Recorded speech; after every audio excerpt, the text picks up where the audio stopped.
Yes, good evening. Not so good evening. Cricket match is there and you're still attending classes. I can understand, it is not even jobless growth, it is job loss growth. Right?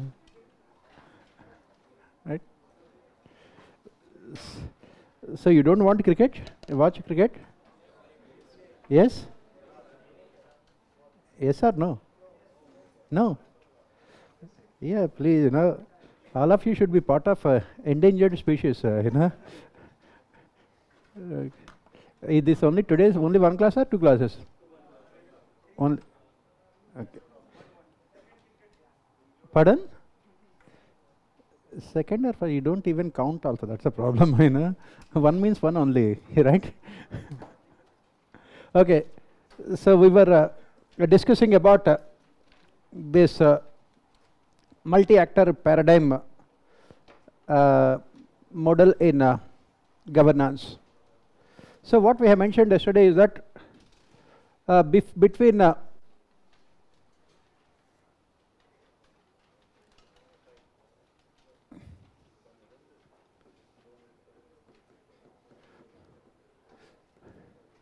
between 1950 and 1990, it was only the state that was responsible for governance. It was only the state. The state had absolute monopoly over governance. The state controlled the markets. It controlled the NGOs. It had opted for centralized planning process. So it was complete state domination, state monopoly between 1950s and 1990s. And the state had performed almost every function, as we discussed yesterday, from maintenance of law and order to generation of revenue to running a large-scale public sector enterprise, from 1970s onwards to implement all the development welfare schemes, and also to bring about a socio-economic transformation. You name it, all these functions were performed by the state between 1950s and 1990s. And on behalf of the state, it was the bureaucracy that performed all these functions. It was the bureaucracy, the civil services that performed all these functions. And what was the outcome? The outcome was that it led to the failure of the state, because obviously a bureaucracy is not expected to have the kind of skills to perform all those functions. You cannot be running public sector enterprises, you cannot be running factories, you cannot be implementing policies. Both of them require a completely different set of skills. That led to the state failure, which forced the state to redefine its role. So in 1991, we have opted for liberalization, privatization, globalization, wherein we have given these responsibilities, some of these responsibilities to the private sector.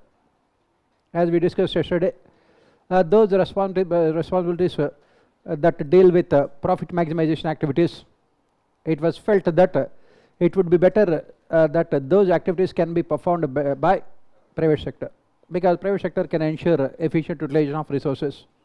Their attitude, their decision making processes, everything is completely different. And by 2000s, as we have discussed also, we have seen rapid expansion in the scope of these NGOs in India. What we call it as the third sector. The third sector had become very, very prominent by 2000s. These NGOs, as we have discussed, India is home to the largest number of NGOs anywhere else in the world. So automatically these civil servants are expected to develop new skills. They are expected to develop new capabilities, and their role has completely changed. That is what we are talking about now. Right now we are in what is called this multi-actor paradigm model in governance. We have so many of those institutions that are responsible to responsible for maximizing the welfare of people. When you had absolute monopoly, you could do everything and anything. Now you have to work with so many of the institutions. One of the important reasons why the present day civil servants are not as efficient as they are expected to be, because they do not possess the kind of skills that are needed for them to be successful in this age of governance. And that is the reason why you study about all of them in your ethics paper. This year also very good number of questions are asked in your ethics paper about these skills only. You need communication skills, you need emotional intelligence, you need social persuasion skills, you need decision making skills, you need the skills of convincing others about your decisions. You must be able to remove the conflicts between the different sections. For example, a big infrastructure project is coming out in a particular locality, and it is in the midst of say a forest area, tribal area. Obviously there will be a lot of opposition to that project because it could lead to environmental degradation. On the one hand, these multinational companies are there, on the other hand NGOs are opposing the project, and then media is also has joined along with the opposition parties also. Judiciary is always there. So how do you deal with all the challenges? That is what the present day governance is all about. How can you deal with all the challenges wherein you have different sections of society having completely diverse interests? How do you reconcile those interests? How will you coordinate between all those sections? How do you take decisions, and how will you implement those decisions? That is what the present day governance is all about. Because as we have discussed, this values, this ethics, they are not good. This things like good and bad, they are not watertight compartments. It is not like day and night. The reality is always in the gray areas, because every decision that you take will have both positive as well as negative consequences, and you have to evaluate the cost benefit analysis of those things, and finally you have to come out with the decisions, and you have to convince the people also about your decisions, because you are dealing with a different set of people. For example, tribals, they may not have the kind of intelligence you have, they may not have the kind of vision that you have, they may not have the kind of analytical thought that you have. They are all emotional, highly emotional people. How do you go and convince them about the project, about the benefits of the project? That is what is governance all about. How will you reconcile those conflicting interests? That is what I said yesterday. We have mentioned that governance now is such a broader term involving all of them. We have the union government, you have the state governments, you have the local self-governments, you have these permanent bureaucracy, civil services. All of them are part of governance. And then you have the private sector,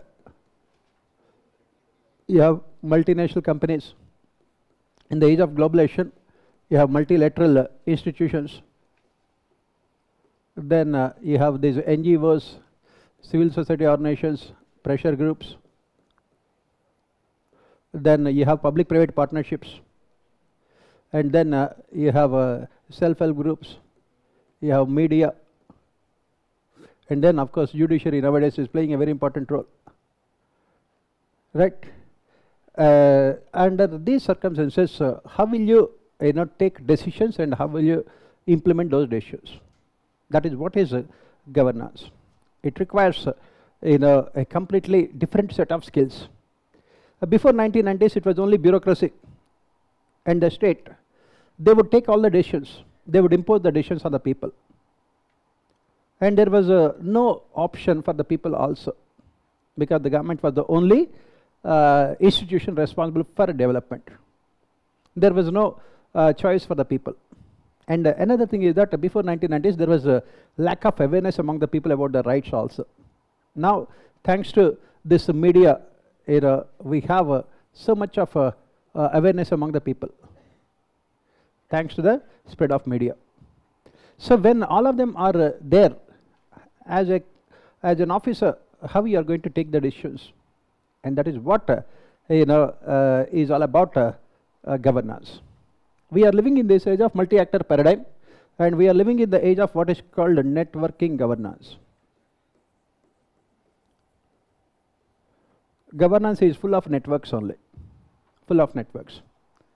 You have to interlink all of them. You have to find the common points. You have to connect all of them. And again, as I said, almost for every case study, this is where the issue here is. Because what happens here is that the governments first take the decisions and they will impose the decisions on the people. That is what we call colonial attitude. This colonial attitude is what we have inherited from the Britishers, right? Wherein Britishers have made sure that this term civil service, ICS, that is the reason why Jawaharlal Nehru called this ICS a complete misnomer. It was imperial civil service. It was neither Indian, he said, nor civil, nor service oriented. It was neither Indian because it was working for imperial interests. And nor civil, they never behaved in a civilized manner. And of course, nor service oriented. They always considered themselves as the rulers, but not the servants of the people. Right now, we are talking about them being the servants of the people. And right now, we are talking about them, by working for the welfare of the people by taking into consideration the demands of the people. And that is where still the problem with governance in the country. And that is the reason why right now what we require is this in this multi-actor paradigm model, what is required is networking governance, wherein the governance is carried out through various networks by interlinking all those networks, horizontal networks. All of them are independent. And the basic problem, as I have said, is that all of them have their own vested interest. Take the case of central government. As we studied in center-state relations, central government always wants to concentrate all the power onto its hands. And the state governments always demand fight for more autonomy. And the local self-governments, in spite of 30 years of their existence, they are yet to become now fully operational because of the unwillingness of the state governments to transfer power. So all of them have their own interests. And the bureaucracy, civil servants, these civil servants also have their own interest. They are more interested in their positions, promotions and postings rather than working for people. And then the private sector, the only objective of private sector is to maximize profits. As we discussed yesterday, they are not at all interested in the welfare of people, or they are not at all bothered about the negative consequences, what we call them as negative externalities of their actions. MNCs, they want to expand their footprint in the country. They want to capture the markets in the age of globalization. They want to use the policies of the government to dominate the private sector, dominate the markets. And then media, as we study, media is all about sensationalism. They are always looking for sensationalism. Last year, this media was asked for 125 marks in your essay paper also. These are all the things which is the crux of your what we call the whole of your GS syllabus. Right? Media, they are only looking for sensationalism. And on top of it, we also have witnessed commercialization of media, and also more importantly, politicization of our media also. Media is getting highly politicized. It is very difficult to find an independent and impartial media. And then multilateral institutions like United Nations or World Bank or WTO or any other institutions, they have their own interests, vested interests. You must have seen in the newspapers also recently, there is this conflict going on between India and the WTO and other countries regarding India's decision to impose restrictions on wheat exports and rice also. Right? Every country will be looking at, in fact, India's decision to give so many subsidies also, agricultural subsidies, which has been asked as a question this year in your Indian economy also, agricultural subsidies.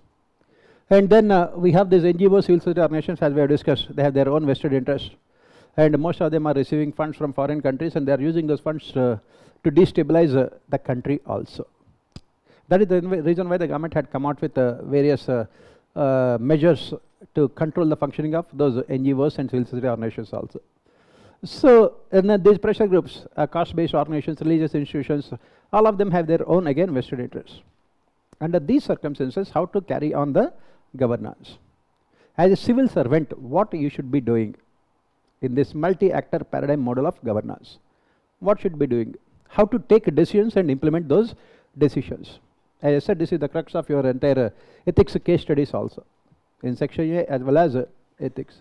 As I keep on saying, entire ethics paper is all about governance. Governance is about taking decisions and implementing decisions. So proceeding further, what should you do? If you are a civil servant, what you are going to do? As I said, if a factory, if an industry is coming up in your district, in your locality, and so many organizations are involved, all of them are opposing it. Some of them are supporting it, some of them are opposing it. Can you abandon the factory? No, because you need economic growth. Because as we discussed, the only way we can remove poverty is through economic growth. Redistribution of income and wealth will be possible only when there is income and wealth. And will be income and wealth only when there is economic growth. So we need this economic growth. And this economic growth is possible only with this industrialization and infrastructure development. At the same time, the basic problem here is that as part of this industrialization and infrastructure development, whenever we are talking about these things, automatically it results in environmental degradation, because you have to utilize the resources, natural resources. Automatically, when you are utilizing those natural resources, it will lead to ecological destruction also. How to balance those things? That is what the essence of governance. So what you are going to do? What are the steps you are going to take as part of this multi-actor paradigm? So first and foremost, what you have to do is that you have to involve all those actors who are part of governance. The basic problem in India right now is that why there is so much of opposition to most of these infrastructure in these projects. Recently also you must have seen in Kerala, this Adani port is there. Fishermen went there and they destroyed their offices and everything. Why? Because the basic problem here is the colonial attitudes. The government should take the decisions and then they impose the decisions on the people. People are still treated as what we call subjects to be governed. That is what we call colonial attitudes. Once a political party comes to power, they think that they have the absolute right to take any decision. They believe that they don't have to consult the stakeholders. The best example is the 3 farm bills. The government has openly said, the concerned minister has said that we have majority. People had given us 300 MPs in Lok Sabha. So why should we consult the people again also to make policies? We will impose our decisions. Finally the government was forced to eat humble pie, and they were forced to take back their decisions. This is where the problem is. So what is the solution? Before taking the decisions, you should involve all the stakeholders. Let all of them come and sit across the table. Let all the stakeholders, that is what we said, networking governance. Involve all these networks, involve all these sections of society to take decisions. Let all of them come and sit together. And then next, let each and every section of society express their what we call demands, what they are expecting from this decision.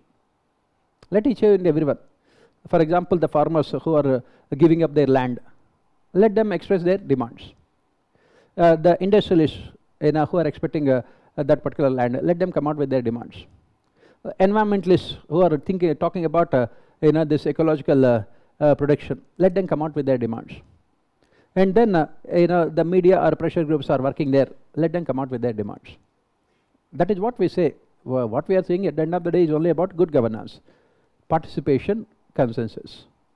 As a civil servant, this is what you have to do. Let all of them come together. After they express their demands, through discussions, what you have to do is that you have to come to a common agreement, common decision. Obviously, is it possible for you to fulfill the demands of all the sections? Because an industrialist is only interested in profits. He is not at all concerned about environment. He is not at all concerned about providing compensation. Because if he provides compensation, what happens? His profits will come down. He is not at all concerned about providing jobs also. He said that I will give you only one-time compensation, after that let them go. But that cannot be the solution. That is what I said. All these have been asked as ethics case studies, whatever I am discussing. All of them have been asked. And you are writing the same thing, same answer. The development process is such that the benefits would always go to the rich and powerful sections of society, wherein it is the poor people who are forced to bear all the costs. Have you ever seen the land of a rich person being taken away by the government for any of these projects? No. And whose land will be taken away? Poor people. And if they protest, immediately the police action will be there. And that is the reason why in the last 30 years or so many poor farmers and poor people have been killed in police firing because they protested against the decisions. Why should we come to such a pass? Let the government involve everyone. Transparency, participation, consensus, right? And then on the basis of these decisions, let them come out with what is called citizen charters. Citizen charters. Make sure that those who are losing out, they are given what we call complete assurance regarding their future. For example, you are giving them say compensation. Will that be sufficient? You are dependent on the land for the last 400 years. For the last 10 previous generations, they are only dependent on the same land. Suddenly you come and say that we are taking away your land and take these 10 lakh rupees. What will do? That 10 lakh rupees might be sufficient for the next 2-3 years, 3-4 years. After that, where will you go? Do you have any other skills? As a farmer, do you have any other skills? Then what happens to you? Where will you go? That is where the problem. Right now, you must have known that this from Sriharikota, all these rockets are launched in Nellore district in Andhra Pradesh. And how this area was identified and what happened there, unfortunately, people don't know. See, at that point of time, 1960s, the government had to identify this rocket launching stations, either on the east coast or west coast. Already on the west coast, we have this in Kerala, we already have a station there. And again, you cannot have those kind of rocket launching stations near to Pakistan. It is a security problem. So it cannot be near either in Gujarat or in Maharashtra. So it has to be towards the southern tip of the country only. Finally, I have identified this place called Sriharikota in Nellore district of Andhra Pradesh. So the central government had asked the state government, please acquire the land running into thousands and thousands of acres. People were asked to give up their land. In those days, there was no compensation also. That's the reason why we talk about so many changes to this constitution also, especially regarding this right to property. So many amendments also. We talk about 7th Amendment and all those amendments. In case of any public purpose, the government need not pay any what you call a market-based compensation also, if it is for the public purpose. So the government had asked all these people to vacate the place immediately, thousands of people. They said that if we vacate the place here, we are farmers, and if we vacate this place, where will we go? Where is our livelihood? The government has said that we don't know, but you have to vacate the place. You have to leave that place. Early 1960s, you can understand, India was an extremely poor country. So they were not vacating, and all of them had become a part of some kind of a pressure group, and they started protesting. Immediately, the state government had sent police there, and police created fear among them. They started beating all these people to vacate. Even then also they did not. And suddenly army was called in. This happened in reality. Army was called in, and army created terror in their minds. Still they did not. And finally one morning, all their houses were destroyed, demolished. And the government has said that this is the compensation we are giving you, take away, that's it. And they had no option but to leave the place. And they went to, in those days, Andhra Pradesh capital was Hyderabad. All of them went to Hyderabad, and they had become daily wage laborers. That is what happens. And that is what exactly UPSC is asking in our ethics paper as case studies. Whenever any growth and development takes place, it is the rich people who benefit out of it by exploiting the natural resources. And who will pay the price? The poor people. Can we continue with this kind of a lopsided development process? Obviously cannot. Development, as we have discussed with good governance, it has to be inclusive and equitable. Any kind of development should be always be benefiting the poorest sections of society, those who are at the bottom of the pyramid. Those who are at the bottom of the pyramid.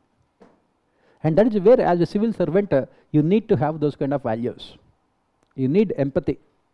Think about a farmer, who for the last 10 generations have been, their families are depending only on farming. They don't know anything else. They don't know any other activity also. Suddenly you are saying that to take this money and leave. And will that mean some money be sufficient for them? Obviously not. That is where we talk about the Syrian charters. Let the government ask the people, give them money, fine. What about their houses? Housing. They are staying there also. Their villages also will be taken away. Everything, houses also will be taken. So what we are saying is that let the Syrian charters contain all those things. Let them be provided alternative accommodation. Let the corporates who are coming out with those big projects provide alternative accommodation. Let them also provide training to these people so that they can get some productive employment in those organizations. Let them get. So this is what the governments have been asking, and what some of these corporates have done. They, in the name of providing skills, they said that every month we will give you this much amount of money. They gave money for at least 5-6 months, and after that they said that you got the skills, now you go and become IAS officers. Right? That is what. All of them should be provided employment also. They should be provided employment, right? They needed that kind of source of livelihood. And as part of CSR, corporate social responsibility, that corporate will have to construct hospitals, provide drinking water, drainage, roads to those people who have been displaced, so that the development can be sustained for longer periods of time. These kind of things will take time, because as I said, so many sections of society are involved. You have to discuss with them, and you have to come to an agreement. Reaching the consensus will be difficult, but that is the only way out, with regard to governance. On the other hand, if you try to impose the decisions on the people, as I said, in Kerala, the fishermen, they were not consulted before this project was given to Adanis. Obviously, they have revolted, and they have destroyed all the offices. Do we need that kind of a confrontational development? Development cannot be what we call a two-person zero-sum game, wherein one person can benefit only at the cost of the other person. And this is what we say as part of multi-actor paradigm. Almost every case study in ethics paper, that is what you have to write as part of the solutions. That is what we call a win-win solution, wherein the industrialist wins and also the people who are involved, also everyone wins. And that is how, and that is the reason why we say that these civil servants need these kind of values. They need empathy. You must feel about those people who are giving up their land, who have lived on that land for hundreds and thousands of years. You must feel their sufferings. You must empathize with their problems. That is where you need values, right? So let us take a few points about all these things.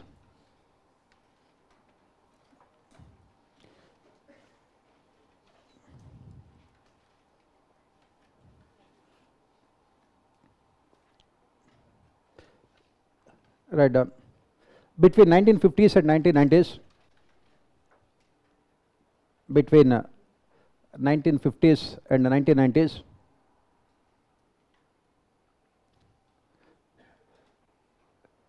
between 1950s and 1990s, the country had witnessed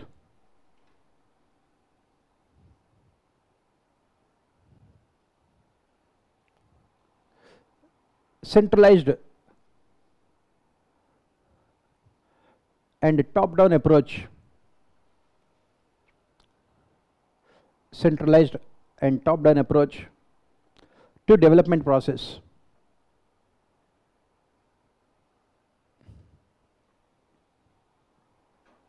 To development process with the state with the state having absolute monopoly,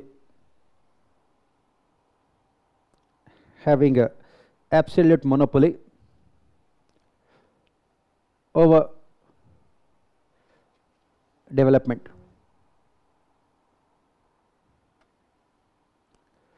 State controlled private sector through licenses, quotas and permits,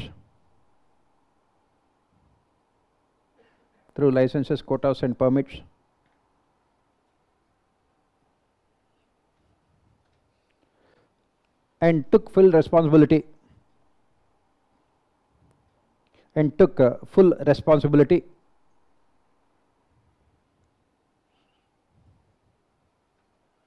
for the entire development process.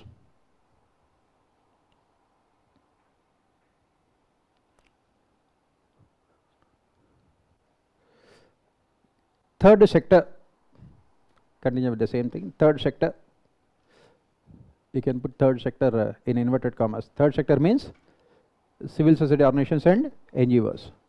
Third sector was non-existent during this period. Non-existent, EXISTANT. During this period, it was not there. Next paragraph. After 1991,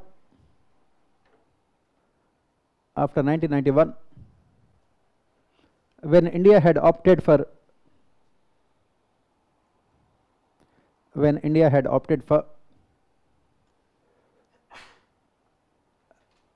liberalization, privatization and globalization, LPG, private sector started playing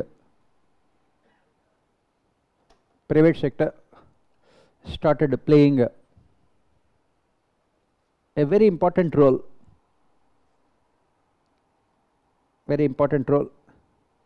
in realizing developmental objectives.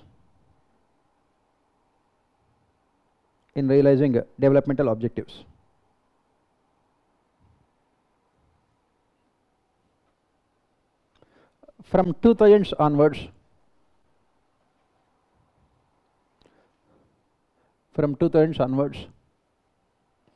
the country has witnessed rapid expansion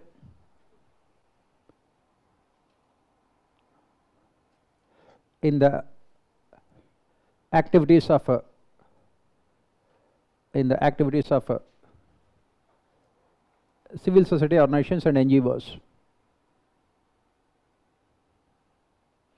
civil society organizations and NGOs.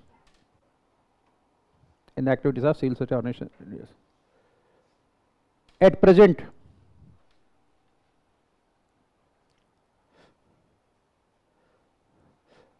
we are witnessing a multi-actor paradigm,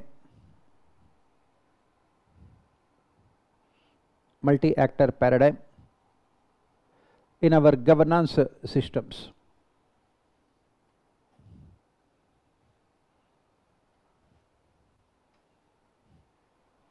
Many institutions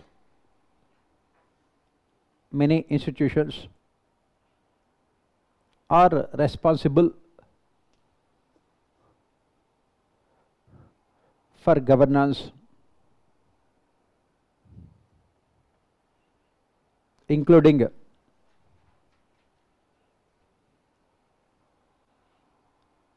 as part of federal polity,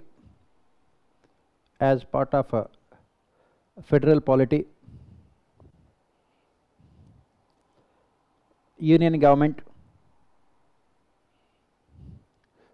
the state government,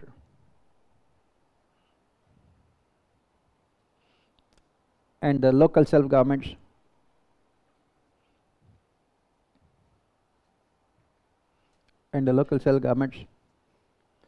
Next, first one is union government, state government and local self governments as part of federal polity. We are saying many institutions are responsible for governance. All those institutions we are naming here. First one is, as we have mentioned, union, state and local self governments. Next, in the age of liberalization, second, in the age of liberalization, in the age of liberalization, in the age of liberalization, private sector. Next, in the age of globalization, in the age of globalization, multinational companies, MNCs,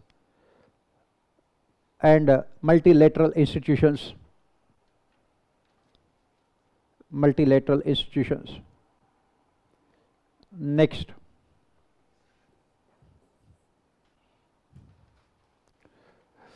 permanent civil services. Next one is permanent civil services. Permanent civil services. Next,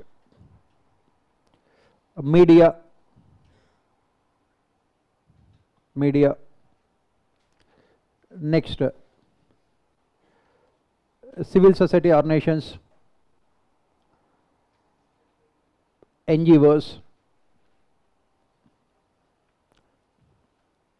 and pressure groups. Civil society organizations, NGOs, and pressure groups. Next, public-private partnerships. Public-private partnerships. Next, self-help groups. Self-help groups and other beneficiary associations, and other self-help groups and other beneficiary associations, and so on, and so on. Governance becomes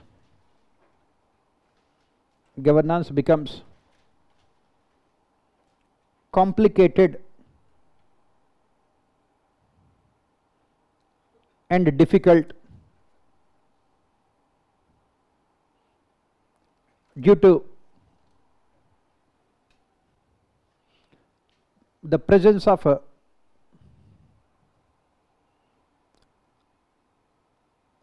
multiple actors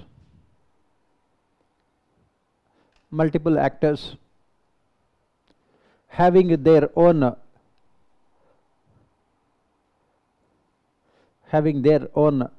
vested interests, VESTED,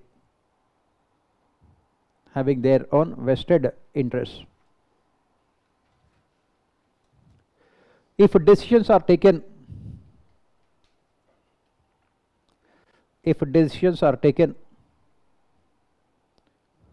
unilaterally, unilaterally, unilaterally by the state without involving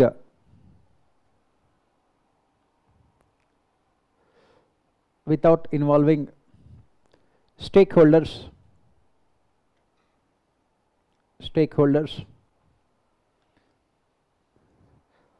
it can face stiff resistance. It can face stiff, STIFF, stiff resistance from the people.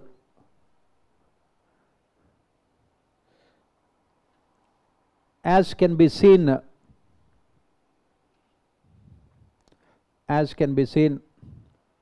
in the agitation against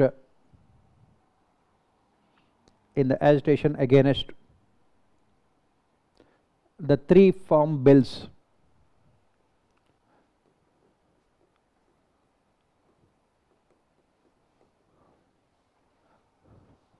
Ultimately, the government was forced. Ultimately, the government was forced to withdraw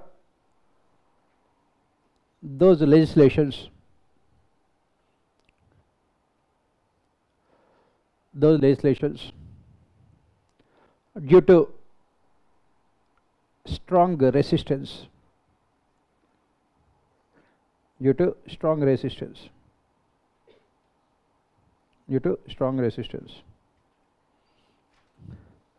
So, next paragraph.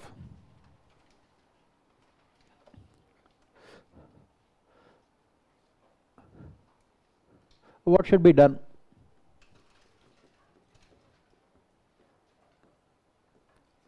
What should be done?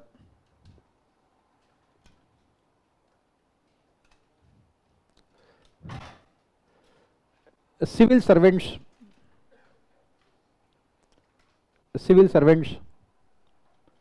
play a very important role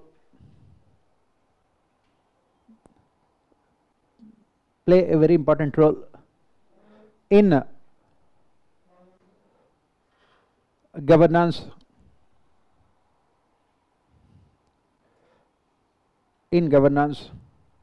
under these circumstances.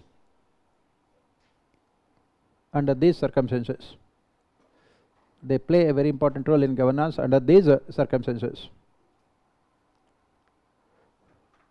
First, what are the steps? First, all actors involved in governance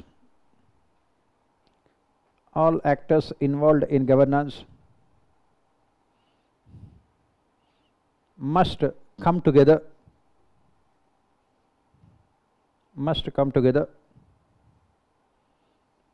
to take decisions.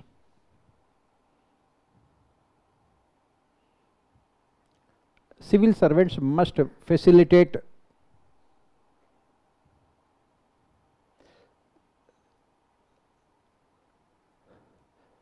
this coming together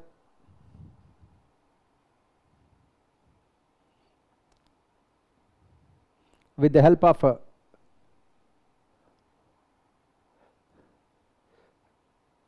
network governance, NETWORK, network.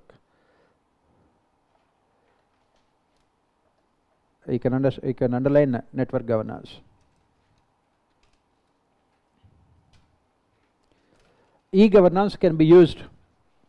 Continue the same. E-governance can be used. E-governance can be used to ensure continuous interaction.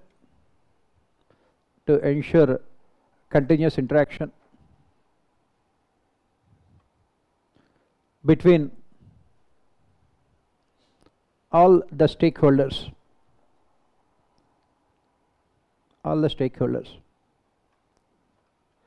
Next step.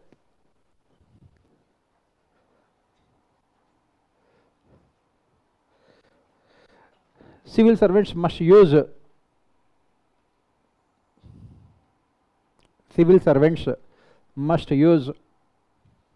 their communication skills and emotional intelligence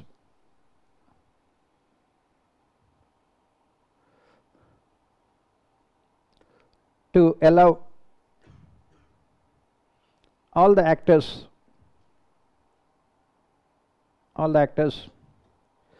to express their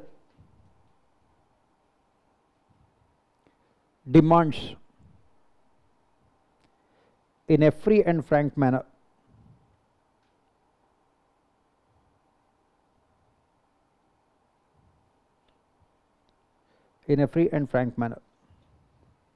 Next step. Through discussions and negotiations,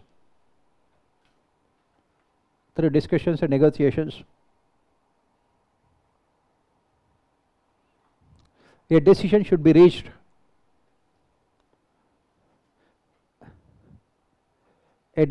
reached that would address that would address the concerns of CONCERNS, concerns of all the players,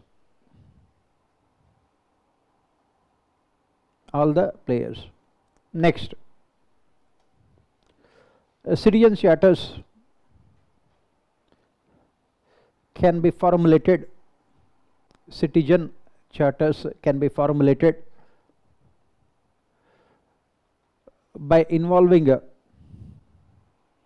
stakeholders,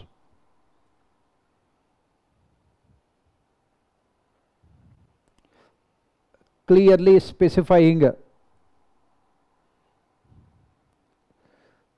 the commitments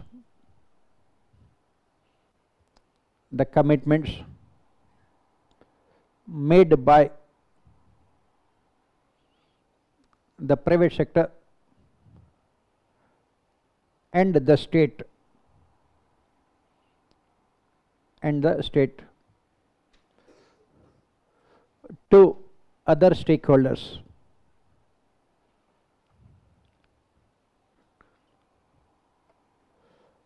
Timeline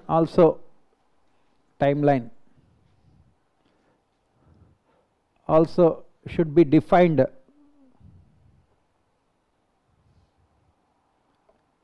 clearly to avoid any controversy in the future.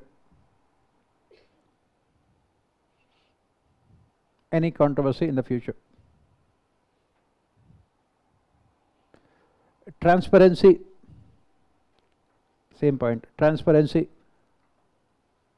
consensus,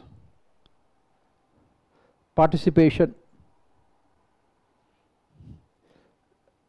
and equity should be, transparency, consensus, participation, and equity should be the basis of decisions taken. Next step, social audit committees should be formed. Social audit committee should be formed to oversee the implementation of commitments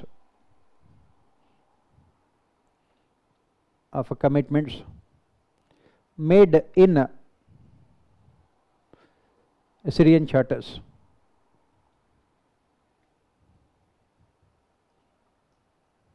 Media can also be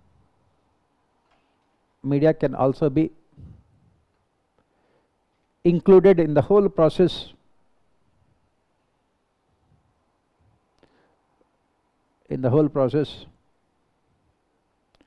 to avoid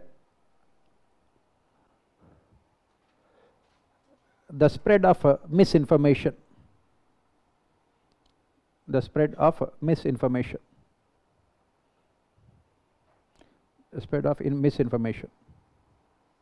Next, long-term commitments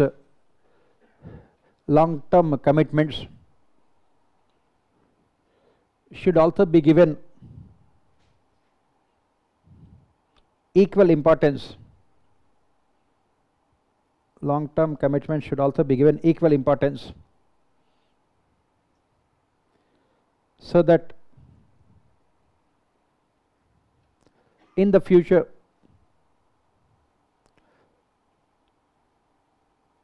decision implementation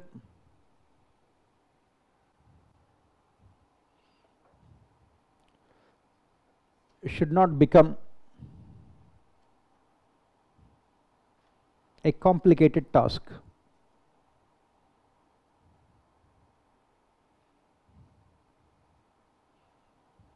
Next paragraph. To conclude, multi-actor paradigm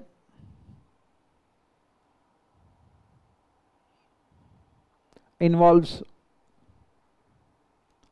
to conclude, multi-actor paradigm involves constant communication,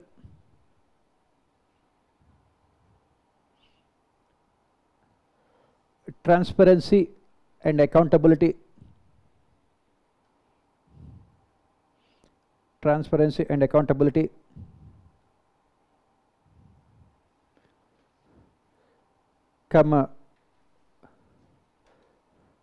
equity and inclusiveness,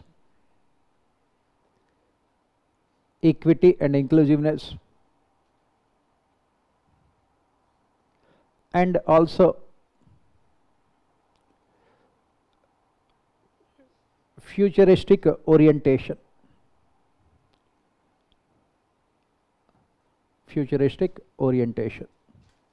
That is what we say, right? So this is what we are saying almost every second case study. That is what you are writing the answers as part of solutions. As I said, you have to come out with what is called win-win solution. Development process cannot be what is called two-person zero-sum game. Only some people are winning at the cost of the others. It cannot be such that only rich people should be winning at the cost of poor people. It should be a win-win solution.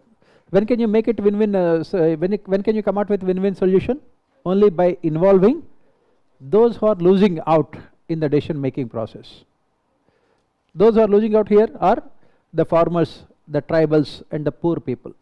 They are the ones who have to bear the cost. As a civil servant, what you have to do? You have to make sure that all these sections are brought together through networking governance. There will be constant communication between all of them. There should be consensus through discussions and debates. There should be citizen charters to ensure that there will not be any kind of deviation in terms of the works that are done. And there must be social audits to ensure that the commitments that are made in the citizen charters are fulfilled. That is the reason why we have discussed all of them. Why we discussed? Because almost every case study you are writing these things. E-governance, citizen charters, social audits. That is what we call citizen-centric governance, right? So this is what we say about multi-actor paradigm model and networking governance. And that is the reason why we say that the civil servants require more skills compared to what they have at this point of time. That's the reason why even this year also at least 3-4 questions are only about these topics only, what we have discussed. You need emotional intelligence. What is this emotional intelligence? You must have studied? No. Very good. Okay. So IQ is necessary but not sufficient. What is required is EQ, emotional quotient. So what is this emotional intelligence? What is it?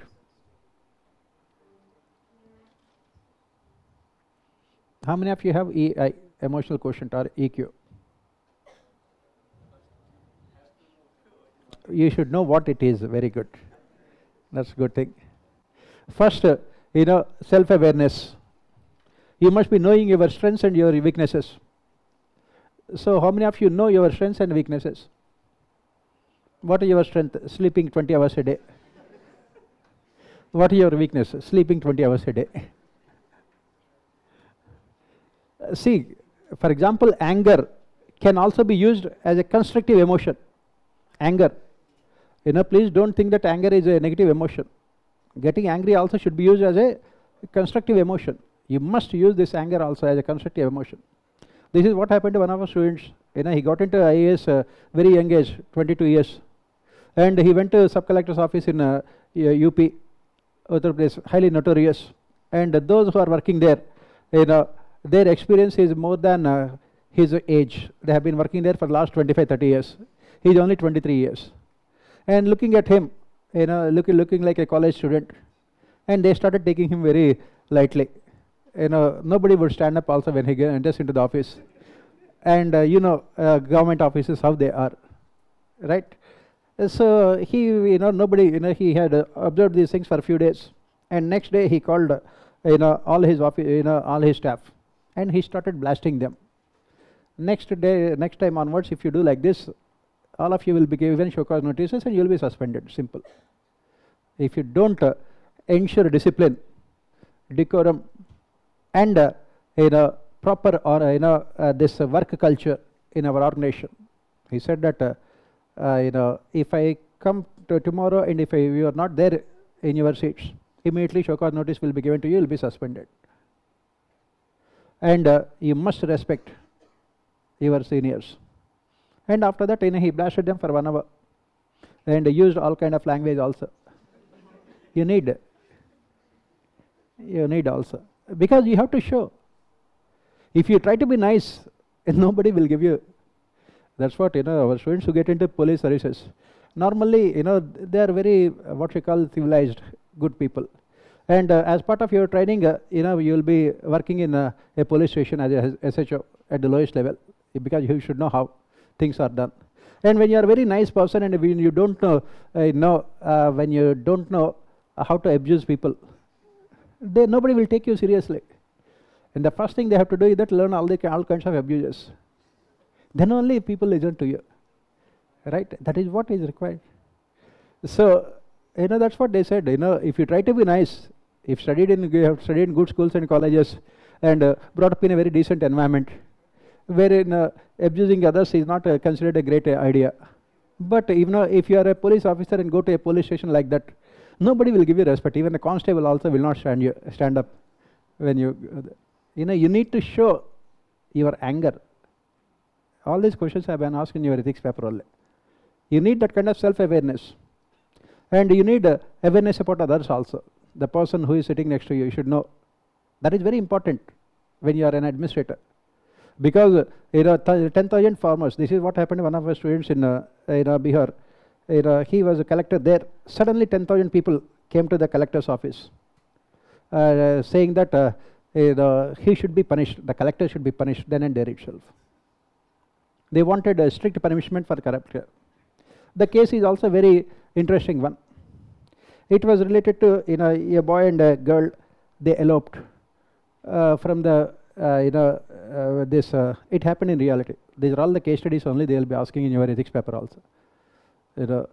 So both of them eloped, and the boy belonged to one caste and the girl belonged to other caste. In Bihar, these caste identities are very, very serious.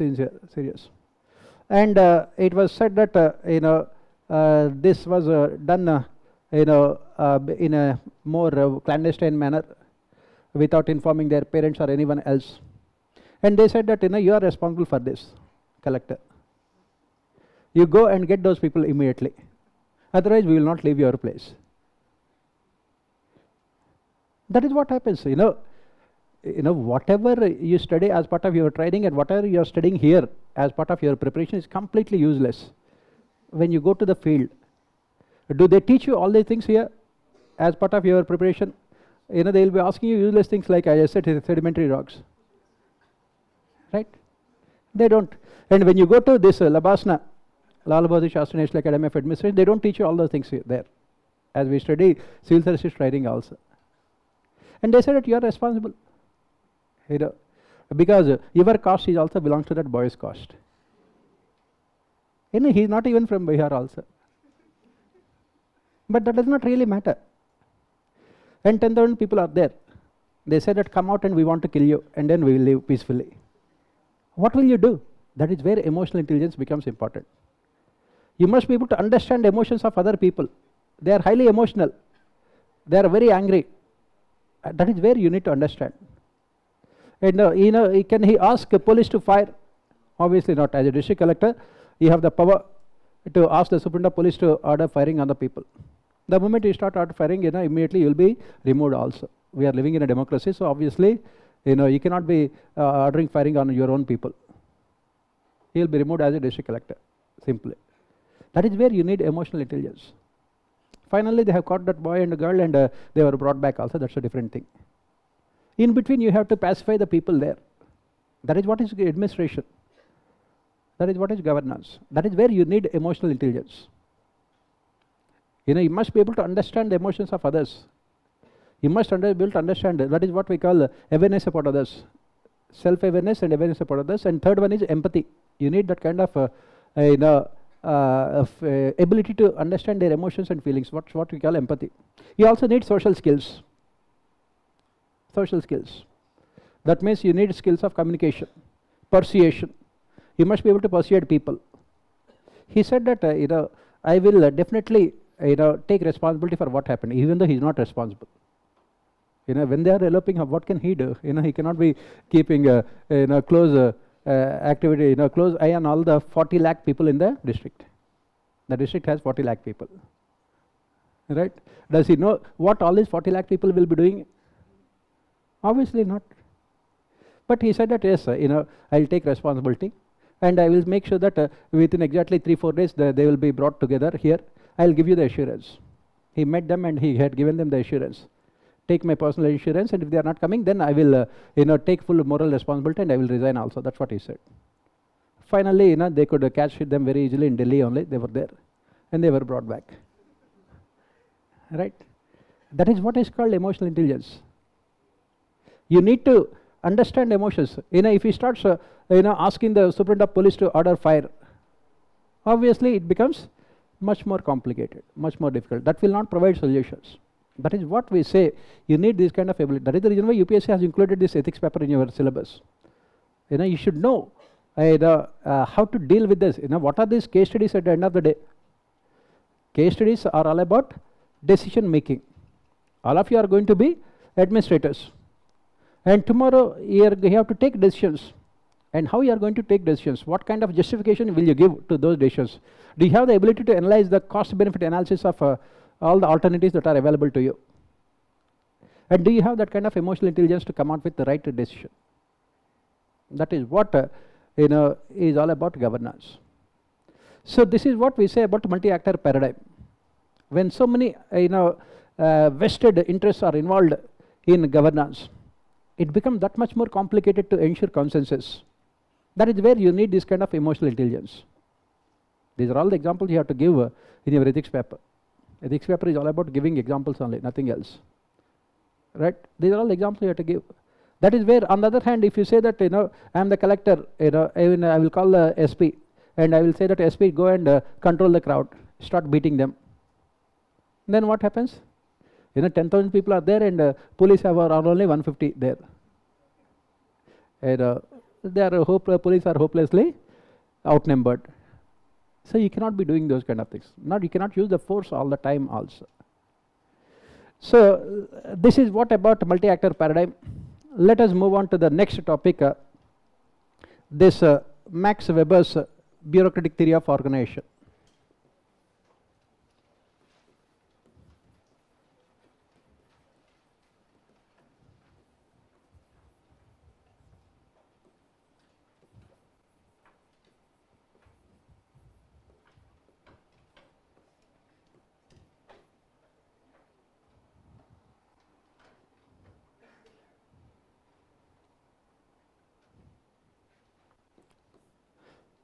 Max Weber, a bureaucratic theory of organization. How many of you have a sociology optional? Anyone sociology? Pardon? Okay, 1, 2. You know, if anything I ask, you always you know, don't raise hands. Do you have any optional?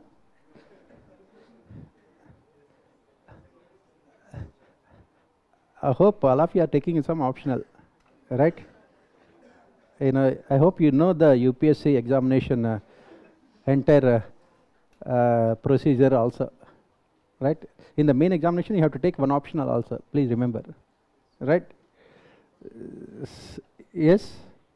So, have those who have sociology optional, or for that matter, political science, have they heard about Max Weber? Yes. Yes, no. Okay, so how many of you have heard about him, Max Weber? Okay, 1, 2, 3, 4, 5, 6. And not by raising both the hands, it does not mean that some people are raising both the hands. Right? This Max Weber's bureaucratic theory of organization, it is what we call the crux of our entire governance as well as ethics papers. Entire ethics paper is nothing but the application of Weberian bureaucracy, and of course the criticism of Weberian bureaucracy. Entire ethics paper is about those things only, right? Max Weber is also there in commerce and accountancy also. Yeah, it is there in the commerce and accountancy. I think it is there in paper 1, I think, if I am not wrong. Yes. So what is this Max Weber's bureaucratic theory of ordination? It is there in anthropology also. Very good. Okay. This person is more popular than I thought. Okay. Right. So what is this Max Weber's bureaucratic theory of ordination? The questions are asked. I said ethics paper, the questions are asked. In our governance also, the questions are asked. Of course, it is there in public administration, because entire public administration is only about Weberian bureaucratic theory of organization. So what is this theory? What are the important features, and what is the criticism? All those things we have to look at, because if we have to look at study civil services reforms, we need to understand we need to understand Weberian bureaucracy.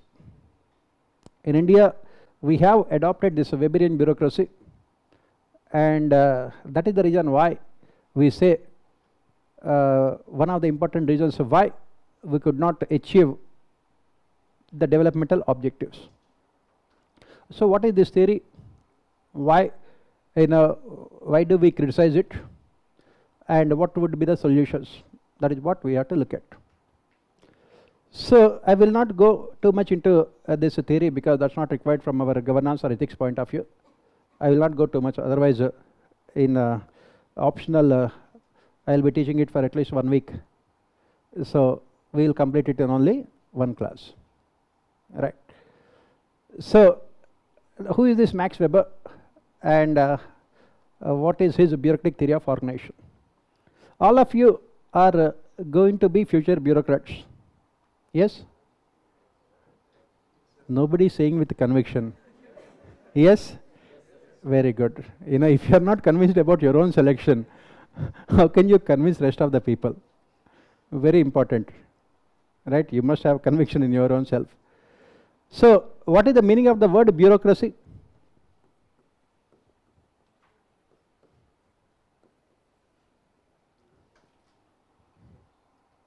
What is the meaning of the word bureaucracy? All of you are going to be bureaucrats. What is the meaning?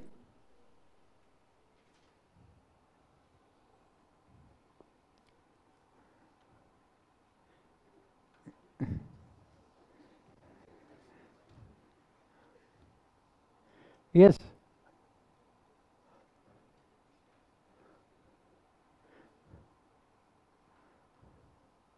What is the meaning of the word bureaucracy? Those who have raised hands saying that they studied Max Weber left, right and center, the time has come for them. That's the reason why I always say that be careful before raising hands. You still have not learnt lessons. Yes, those who have studied Max Weber,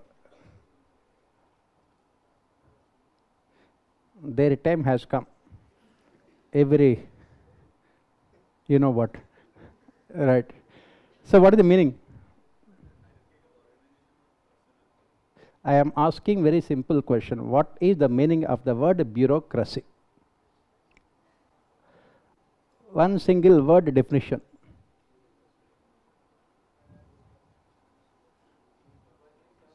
Pardon? One who serves. That is administration. We said in the first class, administration is a combination of 2 Latin words, ad plus ministere, to serve. That is administration. I am asking about bureaucracy.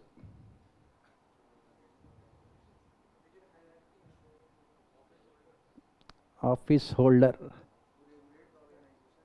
To regulate organization. Bureaucrat means what? Bureaucracy is a combination of 2 words, bureau plus cracy. Bureau plus cracy.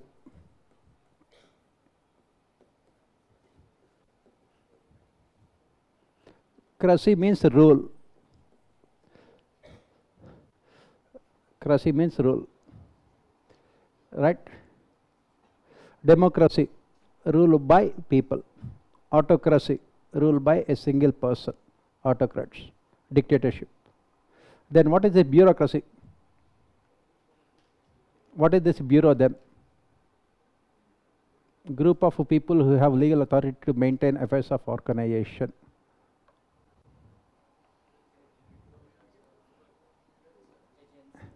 What is bureau? Pardon? Bureau means desk or table.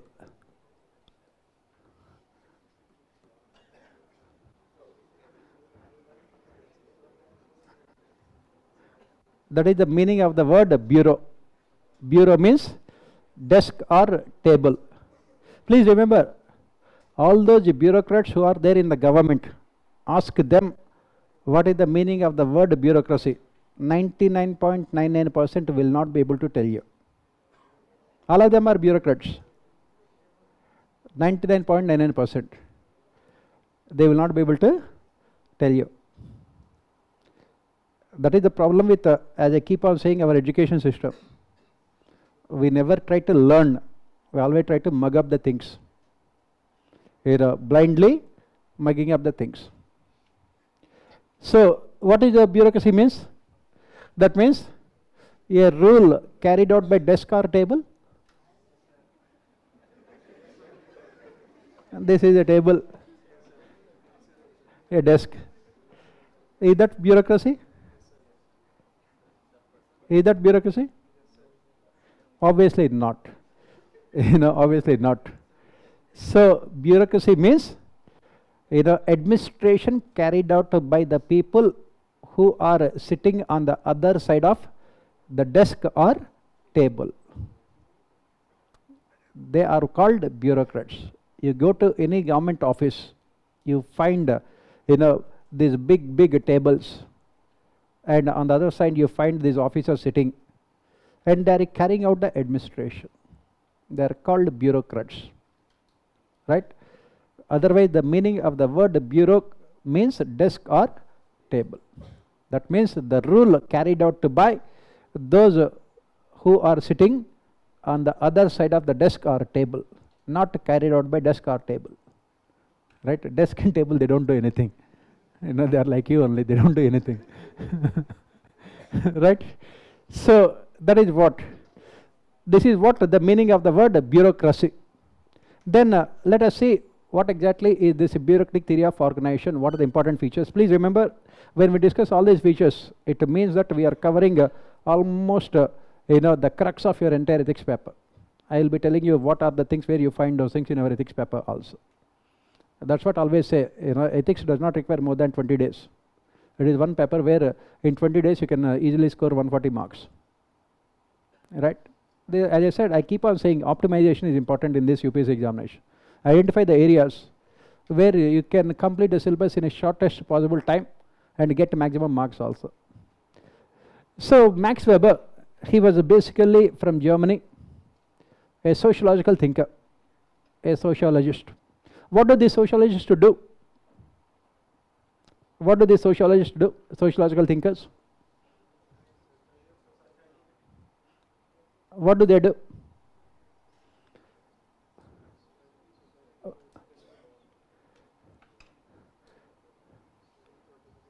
What do these sociologists do? Some of you have sociology optional. What do they do, sociologists?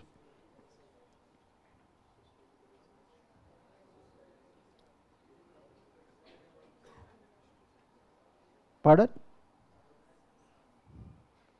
For example, political science thinkers, what do? They analyze the functioning of the political systems, framing of constitutions, defining the relationship between the different organs of the state and the relation between the state and citizens, come out with various theories, how we should govern our political systems. That is what political science thinkers. And anthropologists, some of you must have anthropology optional. Yes? Yes or no? People now have become intelligent. Nobody is raising hands. Yes. Yes. So these sociologists, what do? They study the dynamics of the functioning of societies. They study about the institutions in the society, and they also study the impact of those institutions on the functioning of societies. For example, someone like Durkheim, a very famous sociologist, he studied about religion and its impact on the society. Someone like Karl Marx, he studied about society from this this conflict between the different classes. Karl Marx. And in India, closer to us, we have a Professor M.N. Srinivasan is there. He studied about this caste in our society. He had come out with this concept called the Sanskritization process also in our society. Class has stopped. Okay. Break.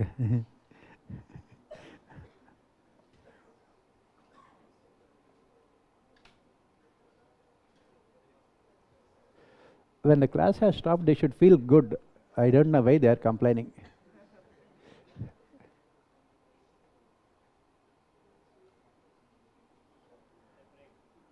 Break. This is not fair. Who says that I'm fair?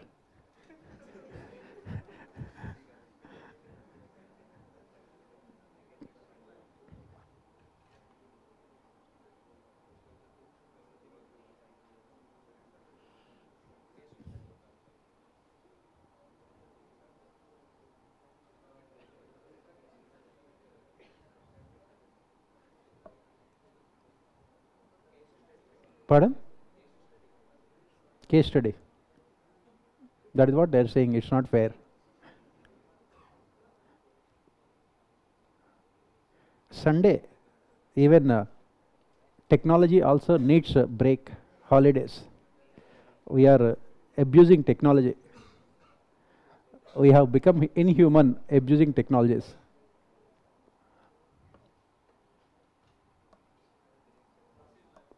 Live? Good. So, what we have mentioned is that these sociologists, they study about the dynamics of society, the relationship in the society, the institutions and their impact on the functioning of the societies. As I said, some sociologists would study about religion. Some of them will study about caste. Some of them will be studying about class. Some of them will be studying about family. Some of them will be studying about marriage as an institution. Like this, they will be studying about these things and what is the impact that they have on the societies. In the same manner, this person, Max Weber, wanted to study about this authority in the society. Power and authority in the society. He wanted to know who are in positions of power. What you call them as the rulers. He wanted to know who are the rulers and who are the ruled, the subjects. And what is the reason why the subjects, people accept the authority of the rulers. And for how long can these people accept the authority of the rulers? He wanted to find answers to all these questions, being a sociologist. Max Weber, as I said, he was from Germany. And he had observed the conditions in Germany in the early part of 20th century. Early part of 20th century means 1900s. And he lived up to 1920. He died in 1920. He was a brilliant person, extremely intelligent. His father was also an academician and also worked in the German government also. And unfortunately, he did not have a good childhood also. And because of which he had so many mental issues also. Finally he died because of that only, because of his mental issues. But in between he had come out with this bureaucratic theory of ordination, which had become the basis of these governance systems all over the world. That is the reason why we keep on studying mathematics, Max Weber in sociology, public administration, anthropology, you name it, political science, everywhere you study about him. So he wanted to find answers to these questions. Who are in positions of power? That means who are the rulers? Who are the ruled? Why do the ruled accept the authority of the rulers? And for how long the rulers can continue to rule the country or the ruled? He wanted to find answers. So proceeding further, he said that authority basically means dominance. What is this authority? It means dominance. That means your ability to dominate others. Your ability to dominate others. You may be in positions of power, but you may not have authority. You may be in positions of power, but you may not have authority. On the other hand, you are not in positions of power, but you can exercise authority. For example, between 2004 and 2014, Manmohan Singh was in position of power as the Prime Minister of the country. But does he have the authority? No. Because he could not take any decision on his own. The authority was with someone else, because he was not elected Prime Minister, he was nominated Prime Minister. You might be in positions of power, but you may not have authority. On the other hand, you are not at all in positions of power, but you can exercise authority. So authority means your ability to dominate others, to control others, right? So what Max Weber has said is that if we take any society, he said that there are 3 different types of authority in any society. What are they? He called them as a traditional authority, charismatic authority, and a legal authority. He said that there are 3 different types of authority in any society: traditional authority, charismatic authority, and legal authority. They are all what he called them as legitimate authorities. Legitimate means which is accepted by people. For example, right now, if you look at China or Soviet Russia, they are not legitimate authorities because people did not accept them. They are forced to accept the authority because this is dictatorship. Whereas legitimate authority means which is being accepted by the people. That is what Max Weber has said. First one, he called it as a traditional authority. What is this traditional authority? He said that the followers accept the authority of the rulers because they have respect for traditions and customs. They have the respect for traditions and customs.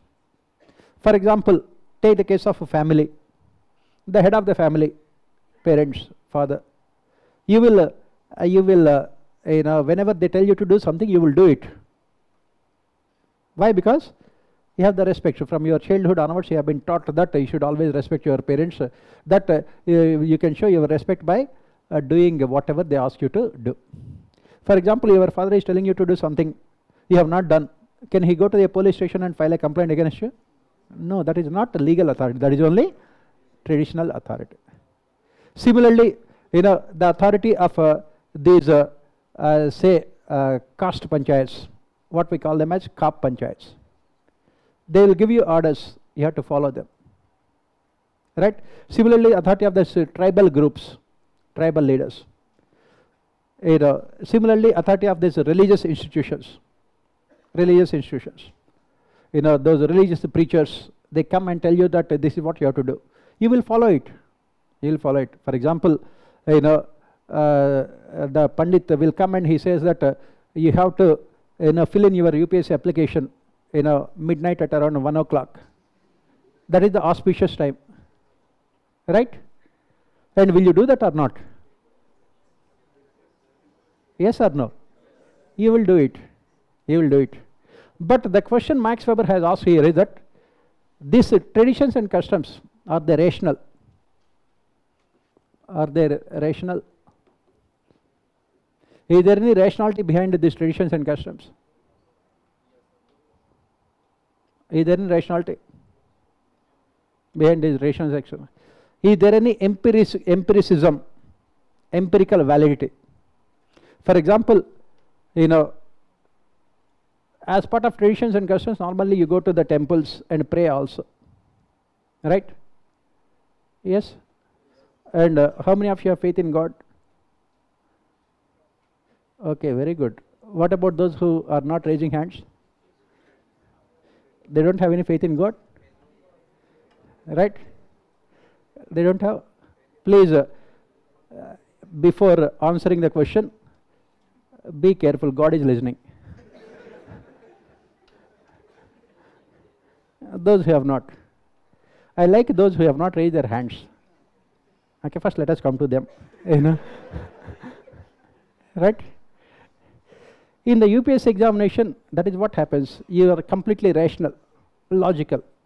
You say that I am the one who is working hard, so why do I need God? Work is worship. Right? So, you study for 15 hours a day. Go to the prelims examination. Look at the question paper. Not even a single alphabet is matching from what you have studied. Then after coming out of the examination hall, you realize that there is some supernatural force. You are not willing to accept because your ego does not. Supernatural force. Next year, you can answer some questions. Come back and you say that yes, there is God. You start praying to God. Third year, you will clear prelims. Fourth year, you change your preparation. 50% worship, 50% preparation. Fourth attempt, you will clear mains also. Fifth attempt, 75% worship, 25% preparation. And you attend interview also. Next 6, 100% worship, 0 preparation. You will get into services also. So, is this process is what that you want to follow, or you want to start from 100% now itself? What is rational? What is rational? And that is the reason why all our students, the moment they get into services, when I call them, where are they? Where are you? They say that they are on this Bharat Darshan. They will go from Pashupati to Tirupati. Pashupatinath temple in Nepal to Tirupati in Andhra Pradesh, visiting all the temples, forgetting that the real God is somewhere else in old Rayanagar teaching, right? So that is what Max Weber has also said. No, he did not say about me. Right? What Max Weber has said is something else. Let us come to him. What Max Weber has said is that this traditional authority is irrational. There is no rational basis.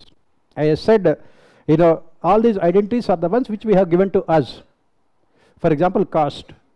At the time of our birth, we don't know what our caste is. When we die, we don't take our caste with us.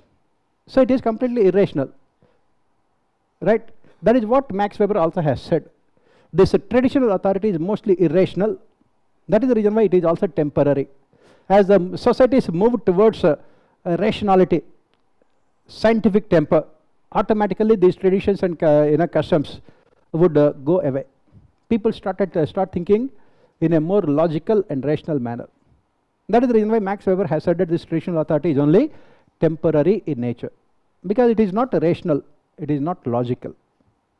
The second one is charismatic authority. What is this charismatic authority?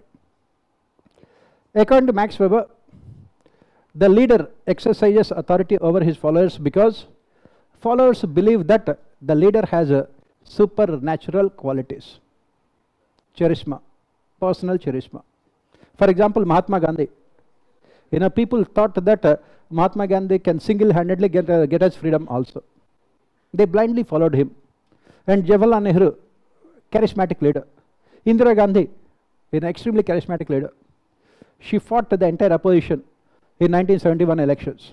All opposition parties had come together and they gave the slogan, Indira Hatao, she countered the slogan with Garibi Hatao. And then our present Prime Minister, extremely charismatic leader. In 2014 elections, only because of him that BJP could get those 290 seats. In 2019, they got more seats only because of him. And without him, is there any party as such? No. That is a kind of right. I am talking about BJP, right? The person who you are saying, he is a charismatic leader, and I am also a great person, right? Right. So both of us also, we can take it with as much salt as we want. All right. So that is what we say, charismatic. But the problem is that this charismatic authority is also irrational. Is there any person in this world who has that kind of supernatural qualities? All of us are have taken birth with the same kind of qualities, same kind of characteristics.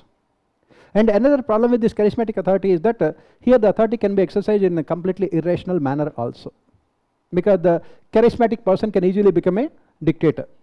That is the reason why whenever the country had witnessed this kind of charismatic leaders, it inevitably led to dictatorship of that particular leaders. Even Mahatma Gandhi also, you can say he is a benevolent dictator. Benevolent dictator, Gandhi. That means he would not force his decisions on you.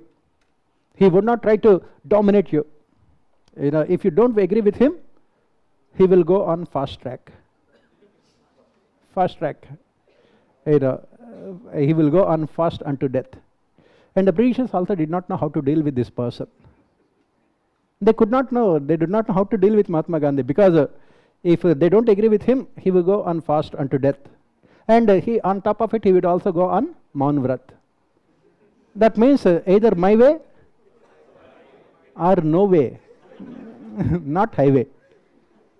No way. That is the reason why either my way or my way only. My way. Right? That is what Mahatma. So that is what exactly. And this charisma is not permanent. It is not permanent. The same Indira Gandhi who had won elections in 1971 with such brute majority, she was defeated in 1977.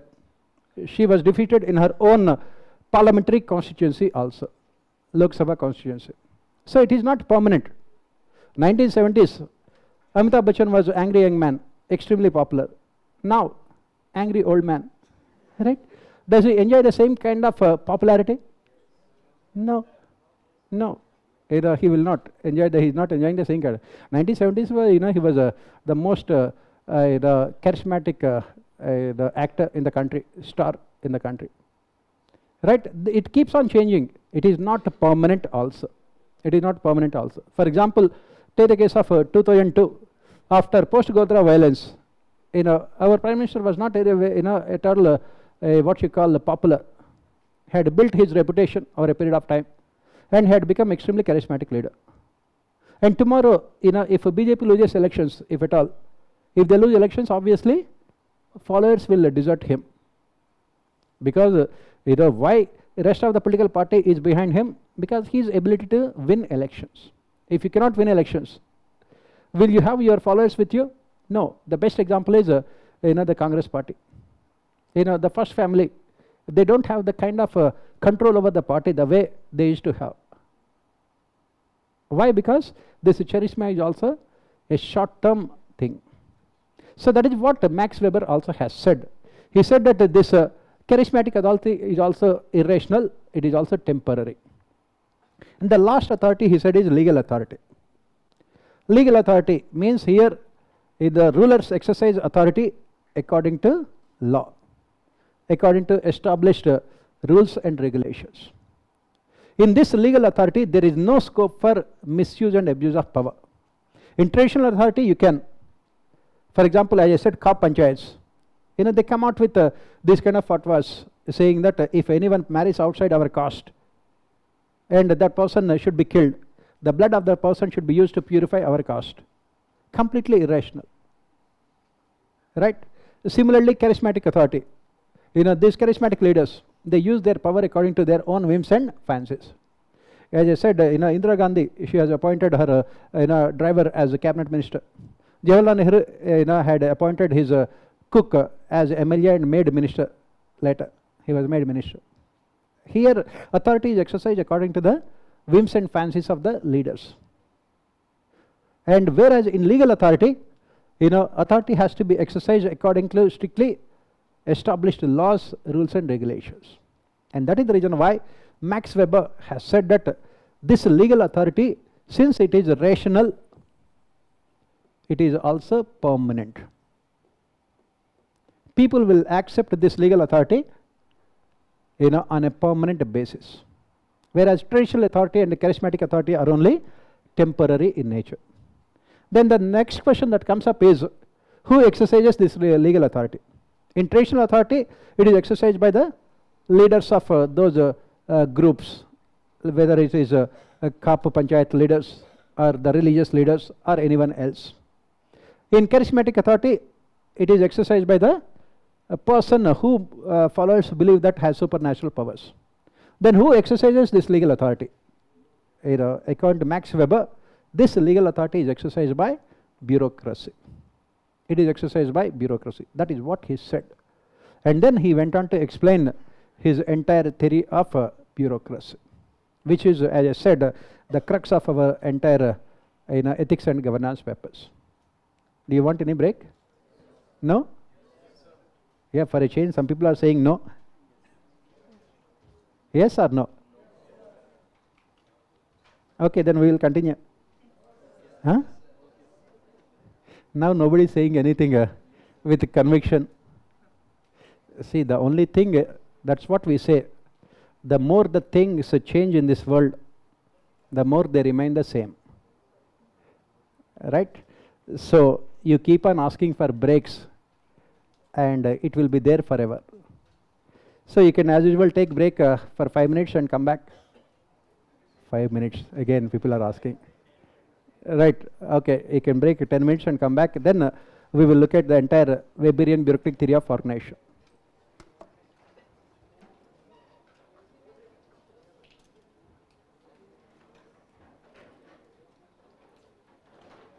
Afghanistan, Taliban, there is no legal authority there. So what Max Weber has said is that both the traditional authority and charismatic authority, since they are irrational, they will also be temporary in nature. Whereas legal authority can be permanent. Legal authority can be permanent because it is rational. It is also legal as well as rational. We will discuss what is this legal and what is rational as we proceed. And who exercises this legal authority? According to Max Weber, this legal authority is exercised by bureaucracy. It is the bureaucracy which exercises this legal authority.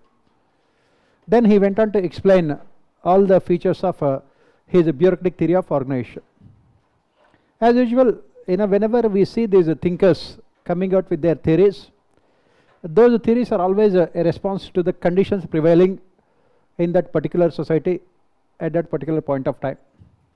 When Max Weber had come out with his bureaucratic theory of organization, he was responding to the conditions prevailing in Germany at that point of time. Germany had already experienced industrial revolution. Revolution, what is the meaning of revolution? A sudden drastic change, right? A very significant, sudden, drastic change. So Germany has already experienced this industrial revolution. Thanks to this industrial revolution, Germany had become a developed country also with very high per capita income. And it had opted for capitalism and it had become a developed country. And of course, then the problem for Germany at that point of time is that there was no political stability in Germany. This was the time we have seen in Germany so many governments coming and going. There was no political stability. On top of it, they had what we call a spoils system in their administration. What is this spoils system in administration? In spoils system, we say that these administrators, they are appointed on the basis of their proximity to the king or the emperor. This spoils system is a feature of a monarchy or a dictatorship, wherein the administrators are appointed on the basis of their proximity to the king. For example, Aurangzeb was appointed as the governor of Deccan. What are his qualifications? He was only the son of the emperor. Does he need any qualifications? No. That is what is called a spoils system, wherein the administrators are appointed because of their proximity to the chief executive. And this is what happened in Germany also. Most of these administrators were appointed, who were close to the ruling political regime. They neither had any kind of skills or knowledge or experience, because of which there was a lot of corruption in administration. There were a lot of misuse of power, abuse of authority, nepotism in administration. These were the characteristics of administration in Germany at that point of time. As we study capitalism, capitalism always requires stability. Capitalism always requires the rule of law. Capitalism can succeed only when there is stability or when there is rule of law. An investor will come to your country and invest in your country only when there is political stability and policy certainty and continuity. Then only they will come and invest in your country. For example, take the case of India only. We keep on making changes to GST. In the first 3 years of implementation of GST, we made more than 1,000 changes to GST. 1,000 changes, can you imagine? That means one change a day. If I am a foreign investor and coming to your country to invest, with this kind of uncertainty, instability, will I be able to do my business? No. That is the reason why what is required is this stability. We need stability and continuity. We need law, rule of law.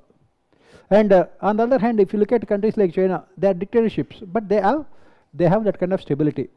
That is the reason why if you look at China, even in the worst year, this year is considered to be worst year in terms of financial performance. Even this year also they have attracted almost more than $300 billion of FDI. And India is considered to be the best year for India this year. We are attracting only around $80 billion of FDI. China is attracting at least 4 times more than what India is attracting. This is our best performance and that is their worst performance. Why? Because stability and continuity. And we keep on making changes. GST Council keeps on meeting almost every 3 months, and they keep on making changes. Income taxes, we keep on making changes. In those foreign countries, that is not the case. Why? Because this kind of capitalism always requires this stability and continuity. Capitalism requires rule of law, in a strict implementation of rule of law, equality before law. And is it possible to ensure those things in monarchy? In monarchy, do you have any rule of law? In monarchy, you have only rule by law. In monarchy, you have only spoils system, wherein the administrators are loyal to the king but not to the constitution. And there was a lot of corruption. There was a lot of nepotism. There was a lot of favoritism. There was a lot of misuse and abuse of power.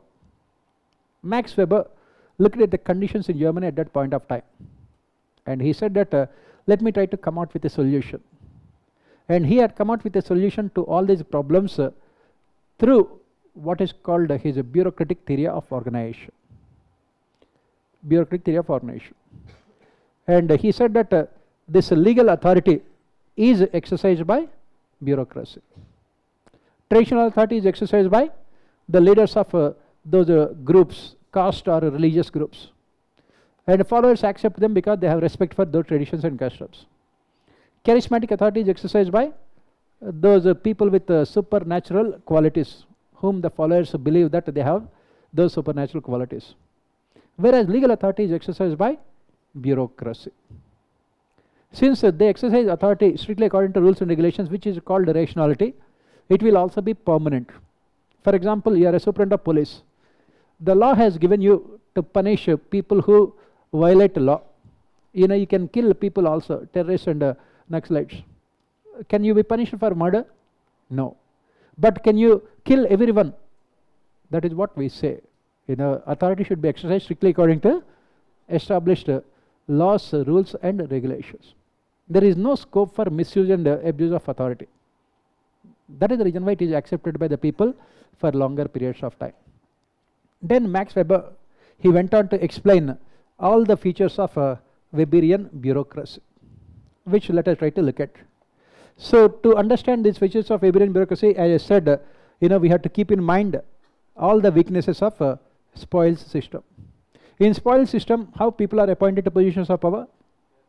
Because of their closeness to the to the leaders. For example, where do we have this spoils system in India?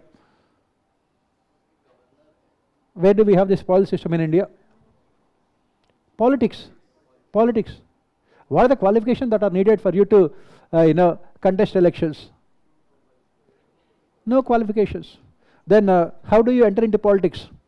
Because of your hereditary connections. Hereditary connections. And is there anything else is required? Nothing. Politics is full of Indian politics is full of undivided Hindu family. Undivided Hindu family. The sons, daughters, nephews, nieces, grandfathers, uncles, legal, illegal, everyone. Right? So, everyone. Sometimes there will be fight between legal and illegal ones also, which we will not go into all the things. It's not required for us. Right? So, that is what we say here. And judiciary, we don't have a spoil system. Judiciary, the judges are appointed by collegium. And we believe that it is still efficient only, collegium. Right? So coming back here, don't write judiciary. You people are getting radical. I don't know who is teaching you all these things. Right? So coming back here, keeping all these weaknesses of a spoil system in mind, let us look at the features of Weberian bureaucracy. What Max Weber has said are the features of bureaucracy. First and foremost, he said that recruitment should be done on the basis of merit through open competitive examination. That is what he said. First and foremost important feature of bureaucracy is recruitment to positions should be done only on the basis of merit through open competitive examination, so that only eligible candidates will become part of a bureaucracy. That is the reason why UPSC conducts this examination, and the only criteria here is merit. Of course, in India, we have, apart from merit, we also take into consideration equity. Equity come merit in India. Article 15 and Article 16, we take into consideration equity also. So first and foremost feature of Weberian bureaucracy is that recruitment on the basis of merit through open competitive examination. Next feature of bureaucracy is that positions in bureaucracy are not hereditary in nature.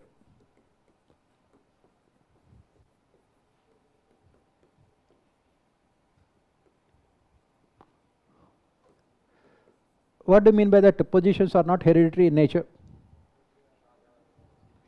It means that can a cabinet secretary appoint his son as cabinet secretary? Can a district collector appoint any of his family members as a district collector? That is what we say. Yes? Right. So then you don't have to prepare for UPSC. Right? Positions are not hereditary in nature. On the other hand, in politics, positions are hereditary. Sonia Gandhi, she resigned as Congress party president and she has appointed Rahul Gandhi as the president. And Mulayam Singh Yadav has appointed his son Akhilesh Yadav as a party chief. They are all hereditary in nature. So whereas in bureaucracy, these positions are not hereditary in nature. Then how the positions are filled, top level positions are filled? They are filled only through promotions on the basis of merit. They are filled only through promotions on the basis of merit. Next important feature of bureaucracy is that there is a clear-cut separation. What kind of separation we are talking about? Of individual income, of bureaucrats, and organizational assets. Organizational assets. As a bureaucrat, what the government will do? They will pay you money in the form of salaries. Can you own the assets of the organization? For example, you are a district collector. As a district collector, entire land in the district will be under your control. That is government land. Just because entire land is under your control, can you write all this land in the name of your family members? As a district collector, you are also the head of the district treasury department, finance. Every single rupee in the district should be spent only with your signature. Can you transfer some of the money to your account? Yes. Very good. Let me give you an example now that you have said yes. Right. In 2005, there was this IAS officer in Bihar. He was the collector of Patna rural district. And Bihar in 2005 has witnessed extremely severe floods. 2005, Kosi River. Extremely severe floods. And this district collector had done an excellent job in providing relief to the victims of floods. And the government also had got a lot of money through donations given by NGOs and international aid organizations also. And he had distributed the entire money to the victims of floods. And later what happened? He thought that he also himself is a victim, and he has transferred some money to his account, thinking that he is also a victim.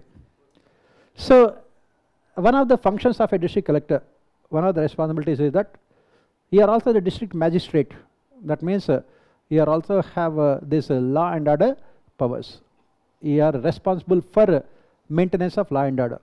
As a district magistrate, you also are the head of the district prison, the jail, and you have the responsibility to take care of the welfare of the prisoners. As we discussed also, this habeas corpus includes the rights of prisoners, right?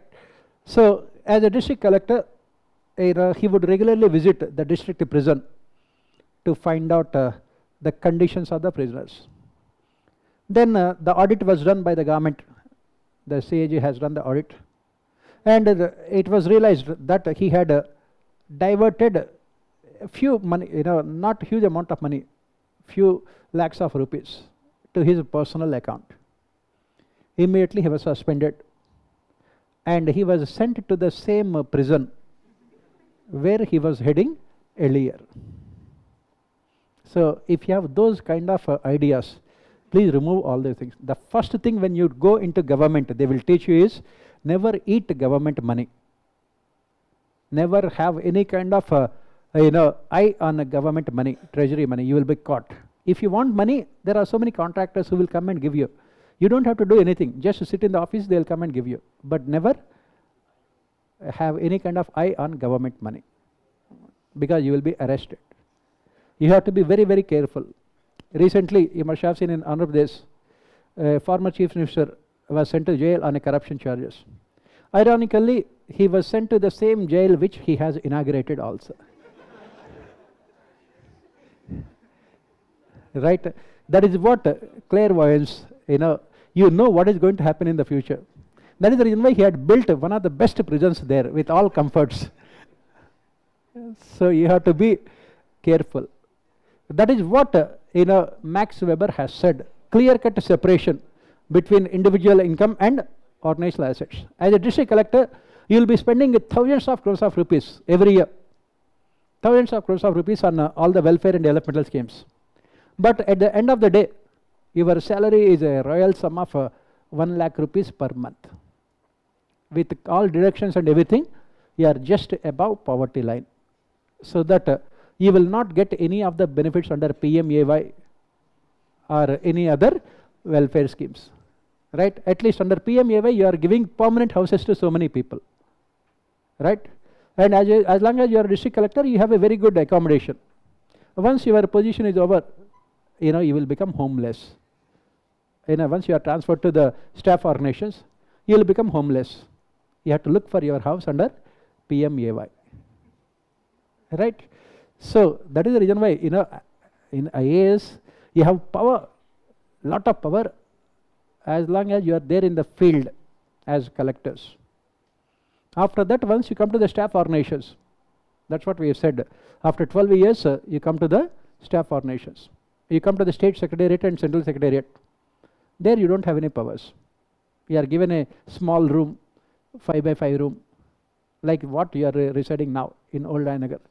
Right now you are having 2 by 2 by 2 room, 2 feet, right? There you will have a double, 5 by 5. Right? And the peon who is sitting outside your room has more power than you, because he will decide who will come and who will not come. So don't think that IAS has that much of power. On the other hand, IPS they have a lot of power. IPS, from the day they get into service till they retire, they have a lot of power. This is what happened only in Bihar only. There was a marriage. Some of our students, one of our students' marriage was taking place. IPS officer. So, we went and his batchmates had come. From IAS also. When the father of the bride, he would be welcoming all of them. When these IAS officers had come, nobody was there to receive them. Nobody noticed them, because IAS, they don't have any dress code also, that they are IAS officers. And someone come and they told them that these officers that go and sit there, don't disturb. And then some of the IPS officers had come in uniform. Immediately the father of the bride, along with the entire family, went to receive them. And these IAS officers sitting near the corner, they were literally burning inside. Why? Because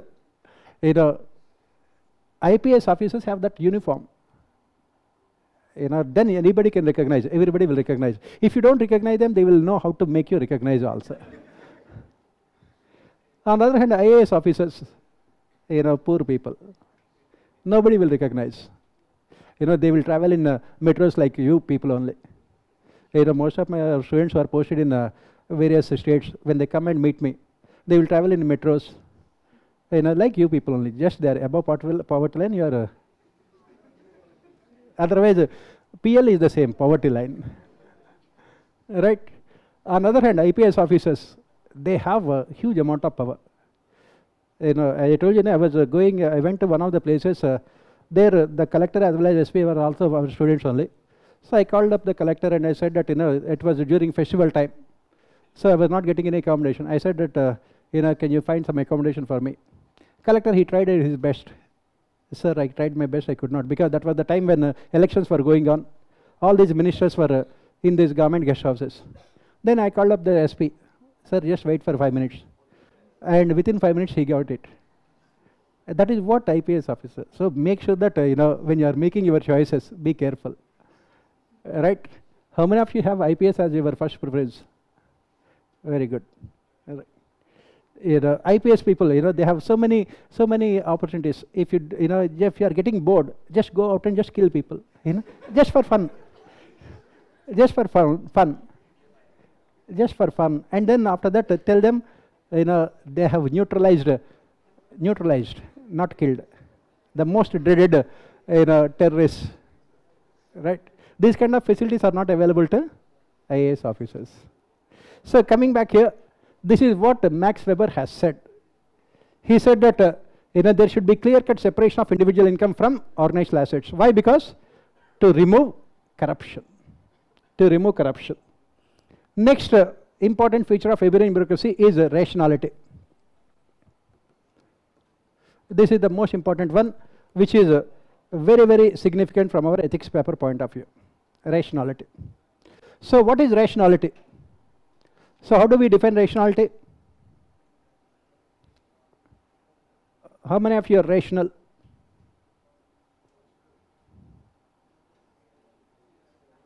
Yes, what is it? Logical. Okay, what is logical? Rational. So what is this rationality? Rationality is the process of selecting the right kind of instruments to achieve desired objectives. First you identify the objectives and select the right kind of instruments. In very simple terms, it is raining outside, you go with an umbrella in your hand. That is rationality. You go outside and when it is raining outside, you go with an umbrella in your hand. Unless, of course, you are a Hindi film heroine, right? That's a different thing, right? So that is what is called rationality, selecting the right kind of means. For example, you want to get into IAS, becoming part of vision is rationality. Selecting the right kind of instrument to achieve desired objectives. So what Max Weber has said is that, what is the role of bureaucracy here? We have this parliamentary democracy, right? Let us try to understand a little bit about the system here, how the system works. We have this parliamentary democracy. In our parliamentary democracy, we said that Prime Minister who heads the cabinet, council of ministers, they are the highest decision making body in the country. At the central level, it is the Prime Minister who heads the council of ministers. At the state level, you have the chief minister who heads the council of ministers. We said that cabinet is the highest decision making body. But what is the problem here? The problem here is that these cabinet ministers, council of ministers, they are professional politicians. They are professional politicians. What does it mean? Their profession is politics. Their profession is politics. Do they know anything about administration? Obviously they don't know. They don't know anything about administration. And they are responsible for policy formulation. They will be formulating the policies. Can they formulate all these policies? For example, recently this data protection and data privacy bill was passed. This bill was formulated by the concerned ministry. Does it mean that the minister had written the entire bill? No. Then who has done these things? Who has done those things? This is done by the concerned bureaucrats. Politicians do not have any skills or knowledge about administration, because administration is a highly technical activity. That is the reason why what happens here is that these Prime Minister, Council of Ministers get the necessary assistance from bureaucracy, from the bureaucrats, these IAS officers. They get the necessary assistance. What kind of assistance they will be getting from the bureaucracy? What kind of assistance? They are expected to provide, these bureaucrats, they are expected to provide rational, unbiased, meritorious and impartial suggestions to political executive in policy formulation. You are a health secretary. If the health minister is coming out with this PMJAY, Pradhan Mantri Jan Arogya Yojana, you have to go and tell the health secretary, that health minister, that the program may not work because it is mostly about insurance component. What is important is improving the infrastructure at the ground level. Focus on improving primary healthcare centers. Focus on improving district healthcare centers. Focus on improving the condition of the state government hospitals. Ensure accountability there. That is what you have to tell. That is what is called providing impartial, rational, meritorious and unbiased suggestions. That is what as a bureaucrat you are expected to do. Why? Because politicians are mostly guided by short-term political considerations. That is winning elections. That is the reason why what happens most of the time they always give more importance to subsidies and freebies. You are a permanent executive. Permanent means you will be there till you retire from service. For the next, for example, let us assume that you are getting into service at the age of 25. You will be there till the age of 60, 35 years you will be there in the government. Do you have to get yourself elected after every 5 years? No. So that you don't have to worry about short-term benefits of policies. That is the reason why you have to give your suggestions based on long-term sustainability. You have to focus on what is called rational suggestions. That is why Max Weber has said that rationality is very, very important. You should be rational. Whatever the suggestion you are giving, it must be able to help in achieving the objectives. For example, health ministry, when they are come out with a health policy, the objective is to ensure health for all. Through this programs like PMJAY, is it possible? No. We need something more to do. Focus on improving infrastructure. Focus on having outcome budgets in the health sector. That is what we said. Let there be more citizen charters at the local level, in the hospitals. That is the suggestions you have to give. And that is why Max Weber spoke about rationality. And he said that this rationality can be defined in terms of two things: political neutrality and value neutrality. It is defined in terms of political neutrality and value neutrality. What is this political neutrality? As a civil servant, as an IAS officer, you are not expected to have any political ideology of your own. You should only be committed to the ideals of the constitution, not to the ideology of any ruling political party. Today BJP is in power. Tomorrow Congress party can come back to power. Day after tomorrow communists can be in power. They have their own political ideologies. But your job is not to get influenced by the political ideology of the political party. When you are giving suggestions, you should be giving suggestions only on the basis of constitutional values. Constitutional values, nothing else. Whether you are able to protect the values that are enshrined in the constitution or not. As a civil servant, this political neutrality becomes extremely significant. That is what Max Weber has said. The second one is very important: value neutrality. Value neutrality. This is the crux of our entire ethics paper also. Max Weber has said that these bureaucrats should be completely value neutral. So what is this value neutrality? Have you studied values? Yes. So what are these values?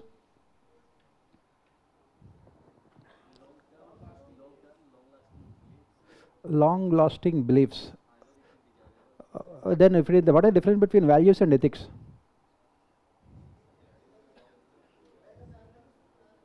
Pardon? Ethics are?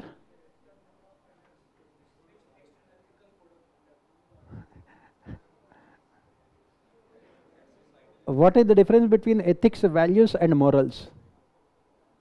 Please remember, all these questions were asked by UPSC only. I am not asking.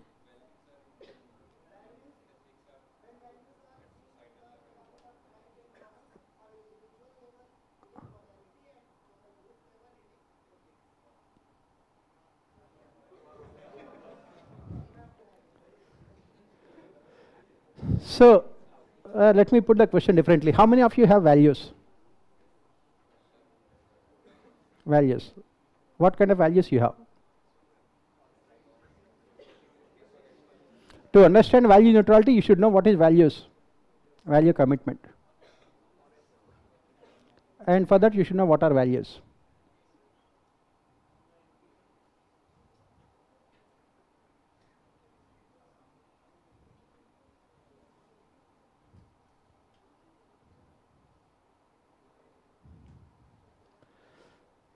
And how do we develop our value systems? Socialization. Okay. Ethics is external and values are internal.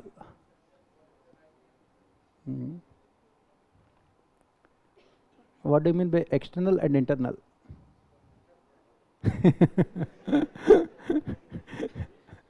You are giving me Hindi translation. I think you will get a very good job in the present government, because everything is right now being translated into only Hindi. All the 3 criminal legislations also. you'll be getting a job there, right? Set of guidelines for desirable behavior in a particular society. What is it? Is it ethics or values? Set of guidelines for desirable behavior in a particular society. Is it ethics or values? Ethics. And then what are values?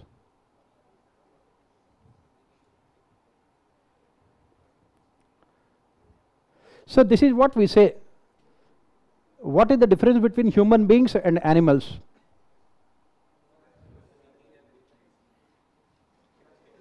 You don't know. Yeah, you don't belong to either of them. What is the difference between human beings and animals? Pardon? Human beings have the ability to think. Okay, then? Okay. The base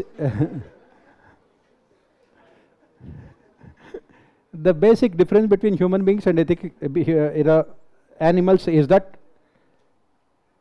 human beings have conscience. Conscience. This conscience allows us to develop our value system. That means it allows us to develop our preferences. Please remember, values does not mean only good values. It can be bad values also. They are nothing but preferences of individuals. Values are nothing but preferences of individuals which they develop on the basis of their conscience, on the basis of the society in which they live in. And these values are always individualistic in nature. Right? For example, what is good for you need not be good for me. What is good for you need not be good for me. That is what we say values. And these values are nothing but what we call preferences of individuals. And there are some values which we call as good values. And what are they? What are those good values?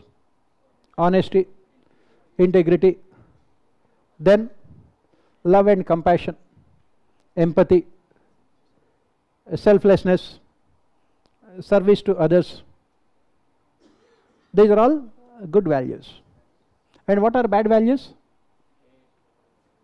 I don't have to tell you, because you know all of them, right? So corruption, is it bad or good? Yes, right? Yes. Very good. Yes, yes. I can see the future of our country is in safe hands. Right? So coming back here, what Max Weber is talking about here, value neutrality. What do you mean by value neutrality?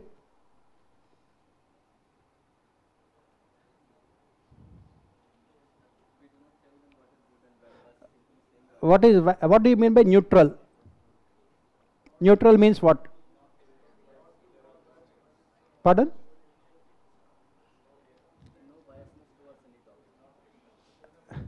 What is neutral? For example, right now you can say that what is happening in this Israel, this Hamas conflict. You say that you are neutral. That means you are not either with Israel or with Hamas. You believe that both of them are doing wrong. You say that you are neutral. Neutral means you are not taking any sides.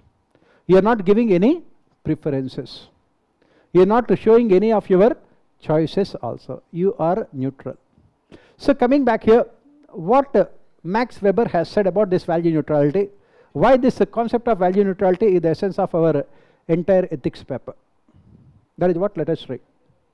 Max Weber has said that these bureaucrats are instruments. He said that the bureaucrats are instruments. And as instruments, he said that they should not have any values.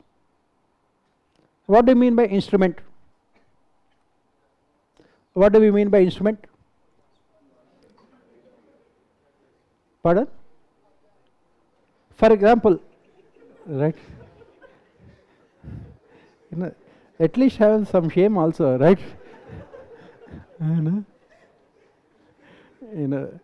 I used to think that this is the worst, but you always prove me wrong. with your answers, even black hole also would feel ashamed. Right? So coming back here, what is this instrument? And why do we say instrument do not have any values? For example, the pen in my hand is an instrument. Right? It is an instrument. It will write whatever I want it to write. Can it differentiate between a good answer and a bad answer when I am writing? I am as usual, why should I say? You are as usual, writing stupid, idiotic answers, as usual. Will a pen stand up and say that stop this nonsense? Go home, study well, and write good answers. Will the pen say that? Why not? It cannot differentiate between what is right and what is wrong. Imagine tomorrow you have a magic pen in your prelims, and as usual you are getting it wrong, the answer. The pen will say that no, I will not put this. A, it will not write. B, it will not write. C, it will not write. D, it will write, because D is the right answer. Imagine you have that kind of magic pen which only writes right answers. Right? That is what we say instrument. Instruments do not have any values. Instruments do not have any values. You are a police officer. The gun is there in your hand. As usual, you are killing poor people, innocent people, and calling them Naxalites. The gun got completely vested with your behavior. Next time it will say that, will it say that next time if you kill innocent people, I will change the direction of the barrel and I will kill you only? Will it say that? No. Why not? It is only an instrument. Please remember, this is the crux of our entire ethics paper. I keep on saying these things. That's the reason we are spending a lot of time here.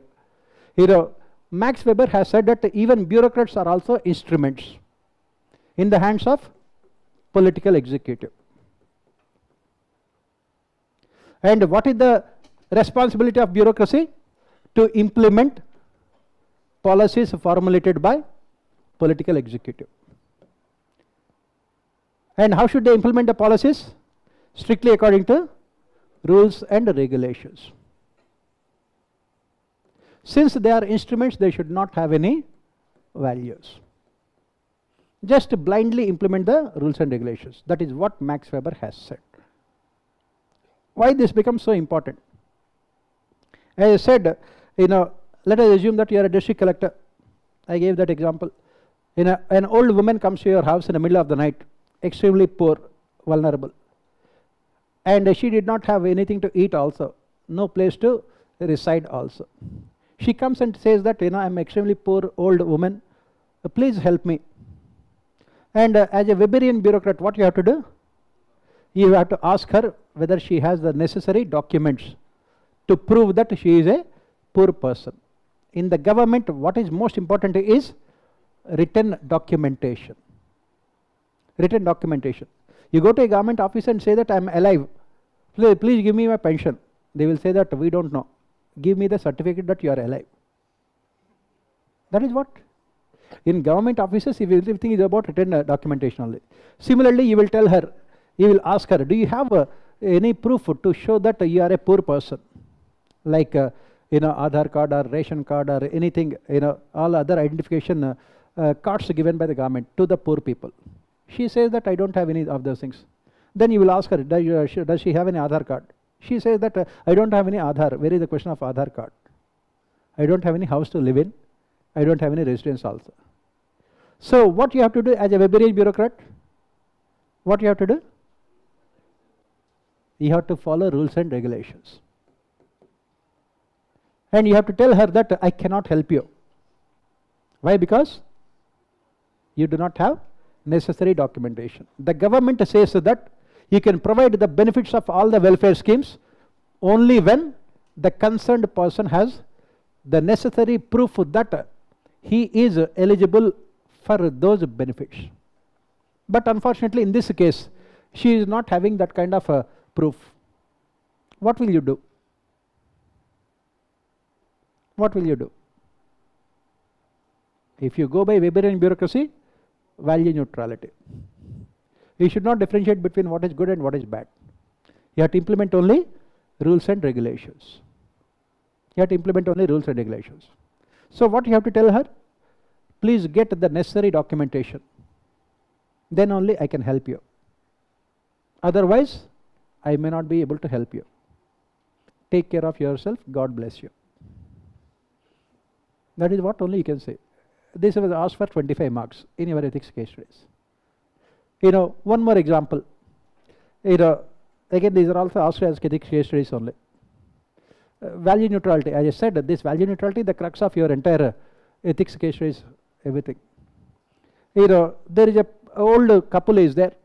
They are very poor, and the government has a scheme to help the poor people with their medical expenses.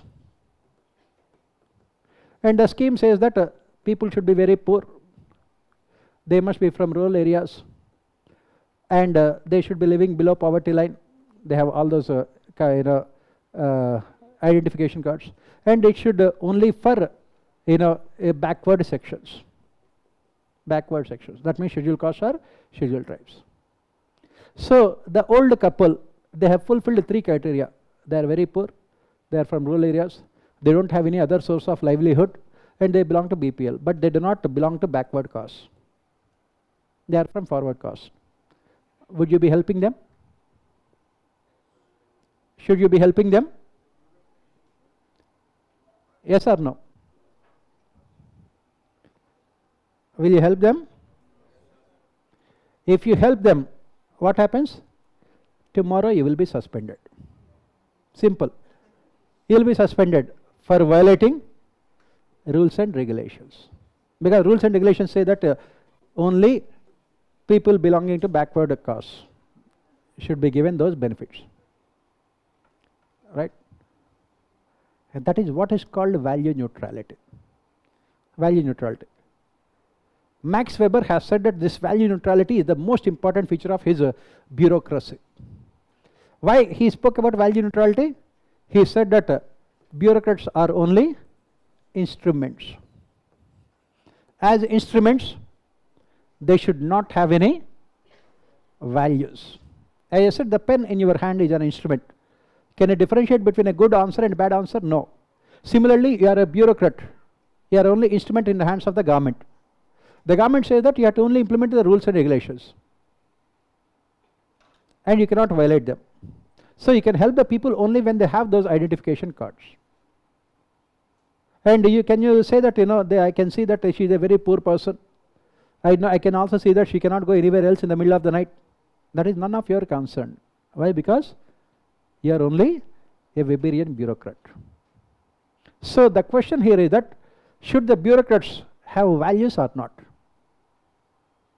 Max Weber has said that they should not have values. What do you think? What do you think? Should they have values or not? Should they have values or not? What is the problem? What is the problem if they don't have values? What is the problem if they have values? As I said, this is the crux of our entire ethics paper. The problem is that these values are individualistic in nature. What is good for you need not be good for me. So today you are saying that you are helping that old woman because she is very old and poor, and you are violating the rules and regulations. Tomorrow someone else comes to you. That person is none of is one of your relatives only. Will you help that person also? Day after tomorrow, you say that I am also poor. Let me also help myself. Then what happens? Can you implement rule of law? Can you implement rule of law? The problem is that these values are individualistic. The problem is that these values are qualitative in nature. Qualitative means, can you measure these values in quantifiable terms? For example, if I ask you, how honest you are. Honesty is a value. How honest you are. That means, how many times do you speak truth? How honest you are. Yes. How honest you are. 99.5% you are honest. 0.5% you are not. This statement is part of 0.5%. That means you are saying that 99% you are honest. That means you are 100% liar only. Right? How honest you are, or how good you are, or how happy you are. How happy you are.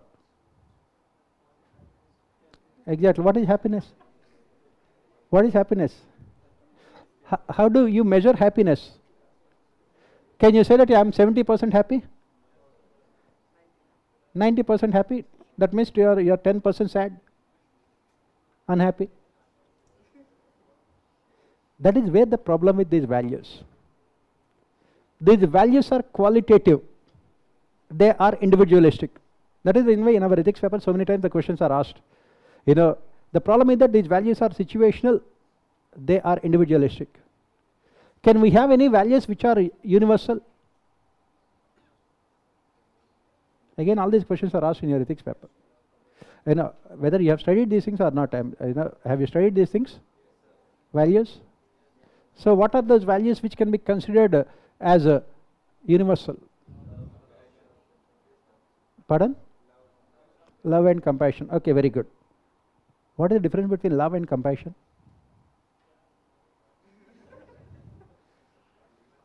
Yes, what is the difference between love and compassion? Yes, you can speak in Hindi or any other language, but you tell me, what is the difference?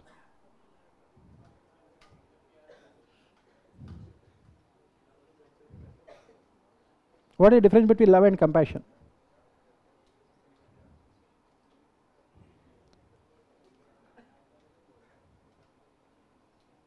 Yes.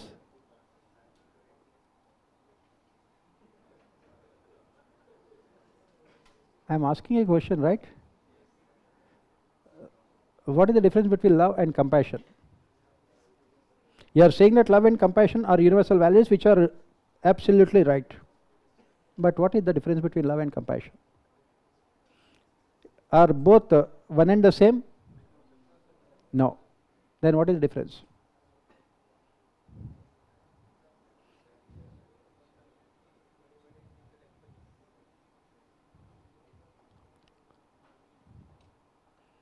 Yes.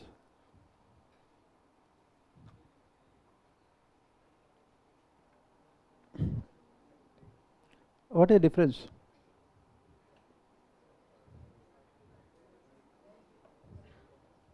Are there any other universal values? Are there any other universal values? Humanity. Very good. What is humanity?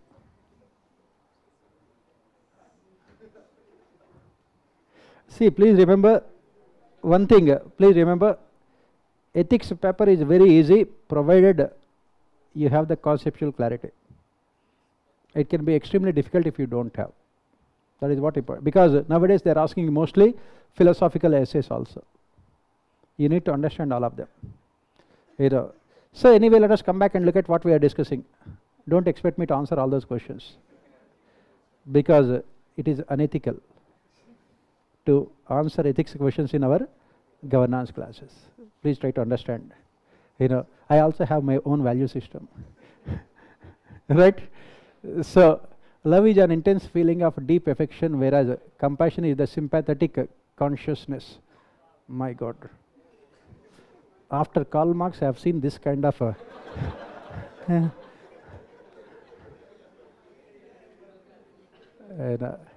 love is wanting to be with someone, while compassion is wanting to be there for someone.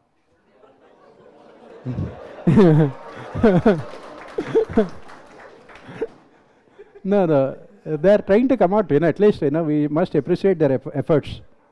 We must appreciate their efforts, right? Love is wanting to be with someone, while compassion is wanting to be there for someone. Okay. Who is that someone? Right. So anyway, let us do one thing. Let us try to write down whatever we have discussed till now. In the next class, we will look at all these things. Right? Pardon? Okay. Right. I will definitely. Thank you very much. Thank you very much for giving me permission to continue also. This is what is called compassion. Right? Right. So right. Max Weber, a German sociologist. Max Weber, a German sociologist, was interested in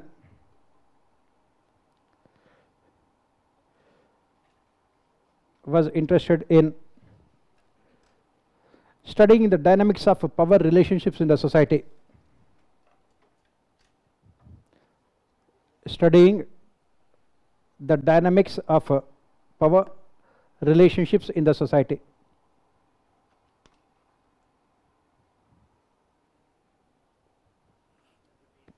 Was interested in studying the dynamics of power relationships in the society. POWER. On the basis of his observations,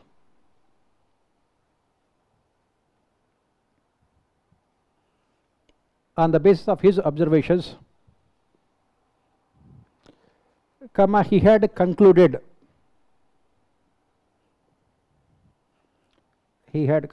that there are three different types of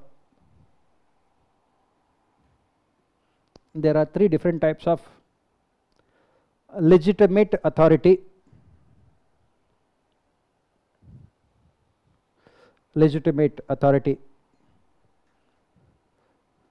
in brackets accepted by people,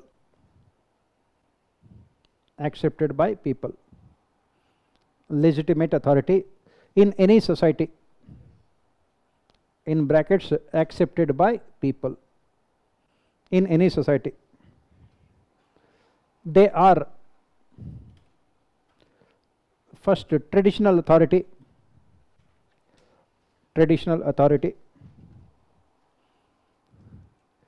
second charismatic authority, charismatic,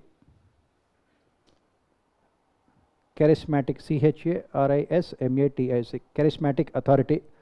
Third, legal authority.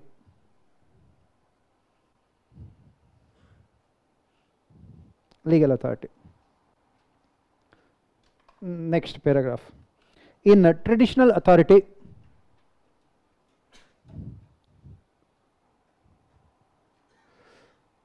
the leader exercises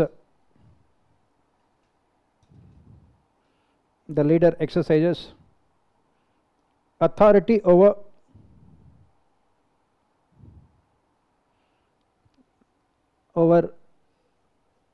the followers because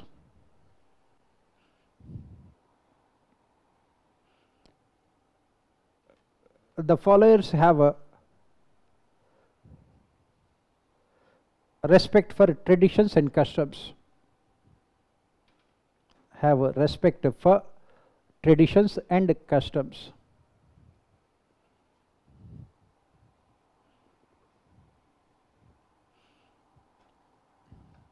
But according to Weber,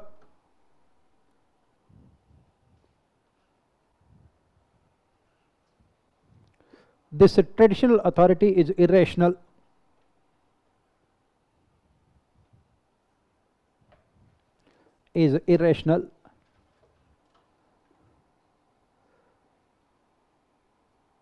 And also temporary in nature.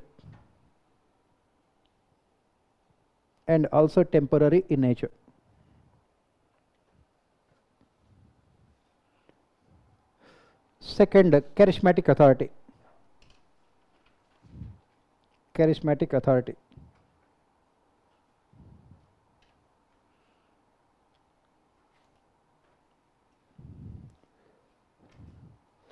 Here the ruler exercises authority.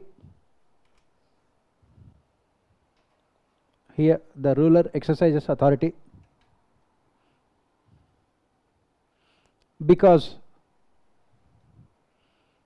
the followers believe that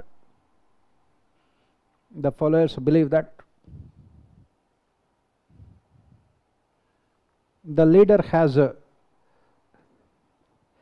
supernatural qualities.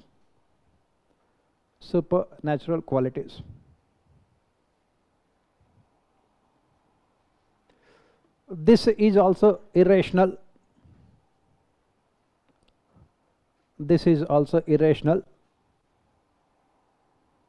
Because no human being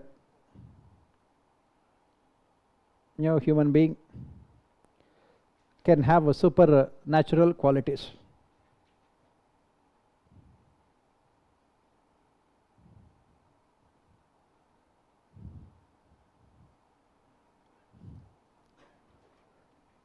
Since it is irrational,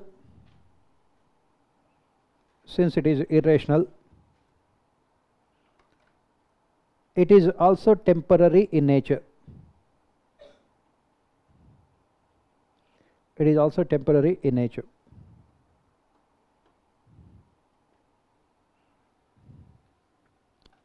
Next, legal authority.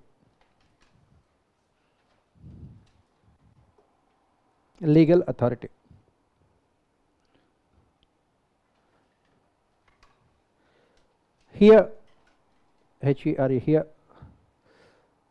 the ruler exercises authority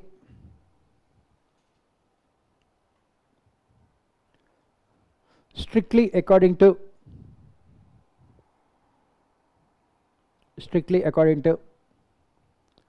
established laws, rules and regulations.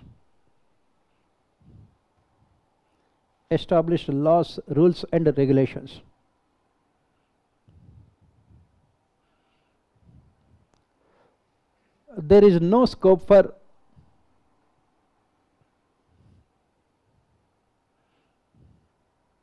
misuse and abuse of power.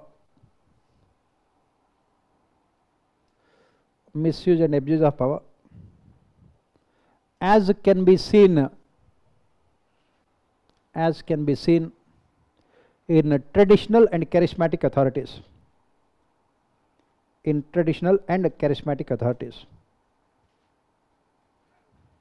As can be seen in traditional and charismatic authorities.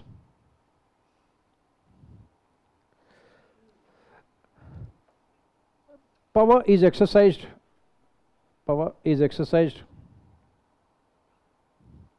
only to realize the objectives of organization. Only to realize the objectives of organization.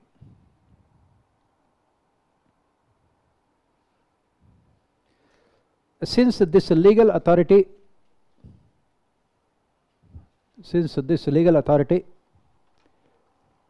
is also rational,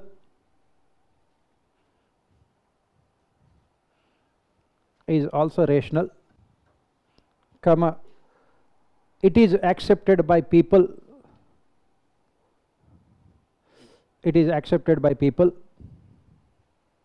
for longer periods of time.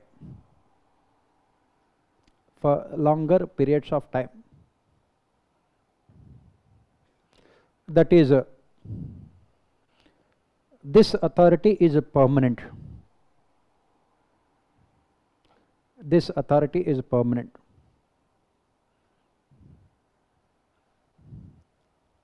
Next paragraph.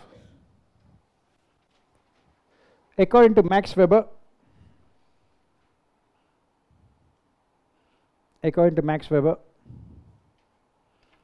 this legal authority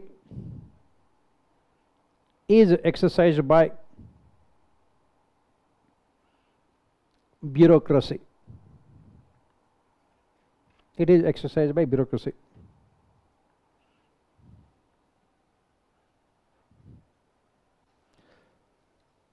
As a part of his bureaucratic theory of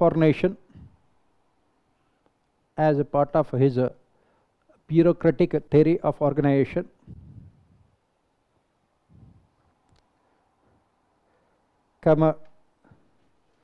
he explained all the features of bureaucracy. All the features of bureaucracy.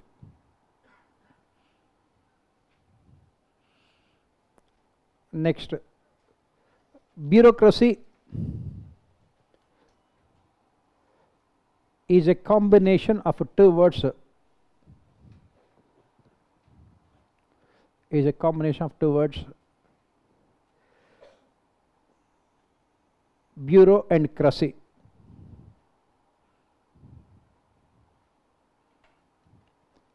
Cracy means rule, R-U-L-E.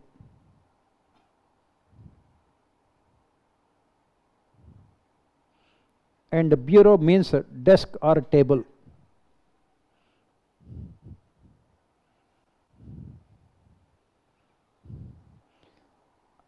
Bureaucracy means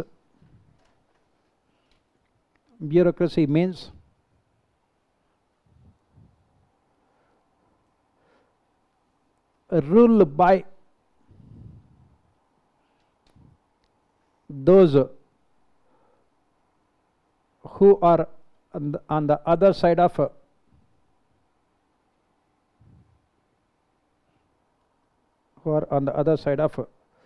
desk or table.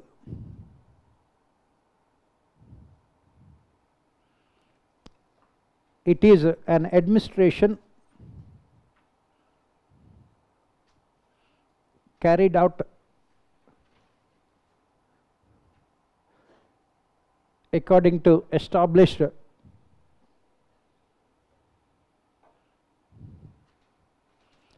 laws, LAWS, rules and regulations. Right. I think we can stop it here for today. In our next class, we will continue to Weberian bureaucracy. After completing it, we will look at the civil services reforms also. And one more class will be there where I will take up all the questions also from governance. So 2 more classes we have. This is the 12th class, I think. 2 more classes we have. I think next Friday and Saturday I think we have class. Right.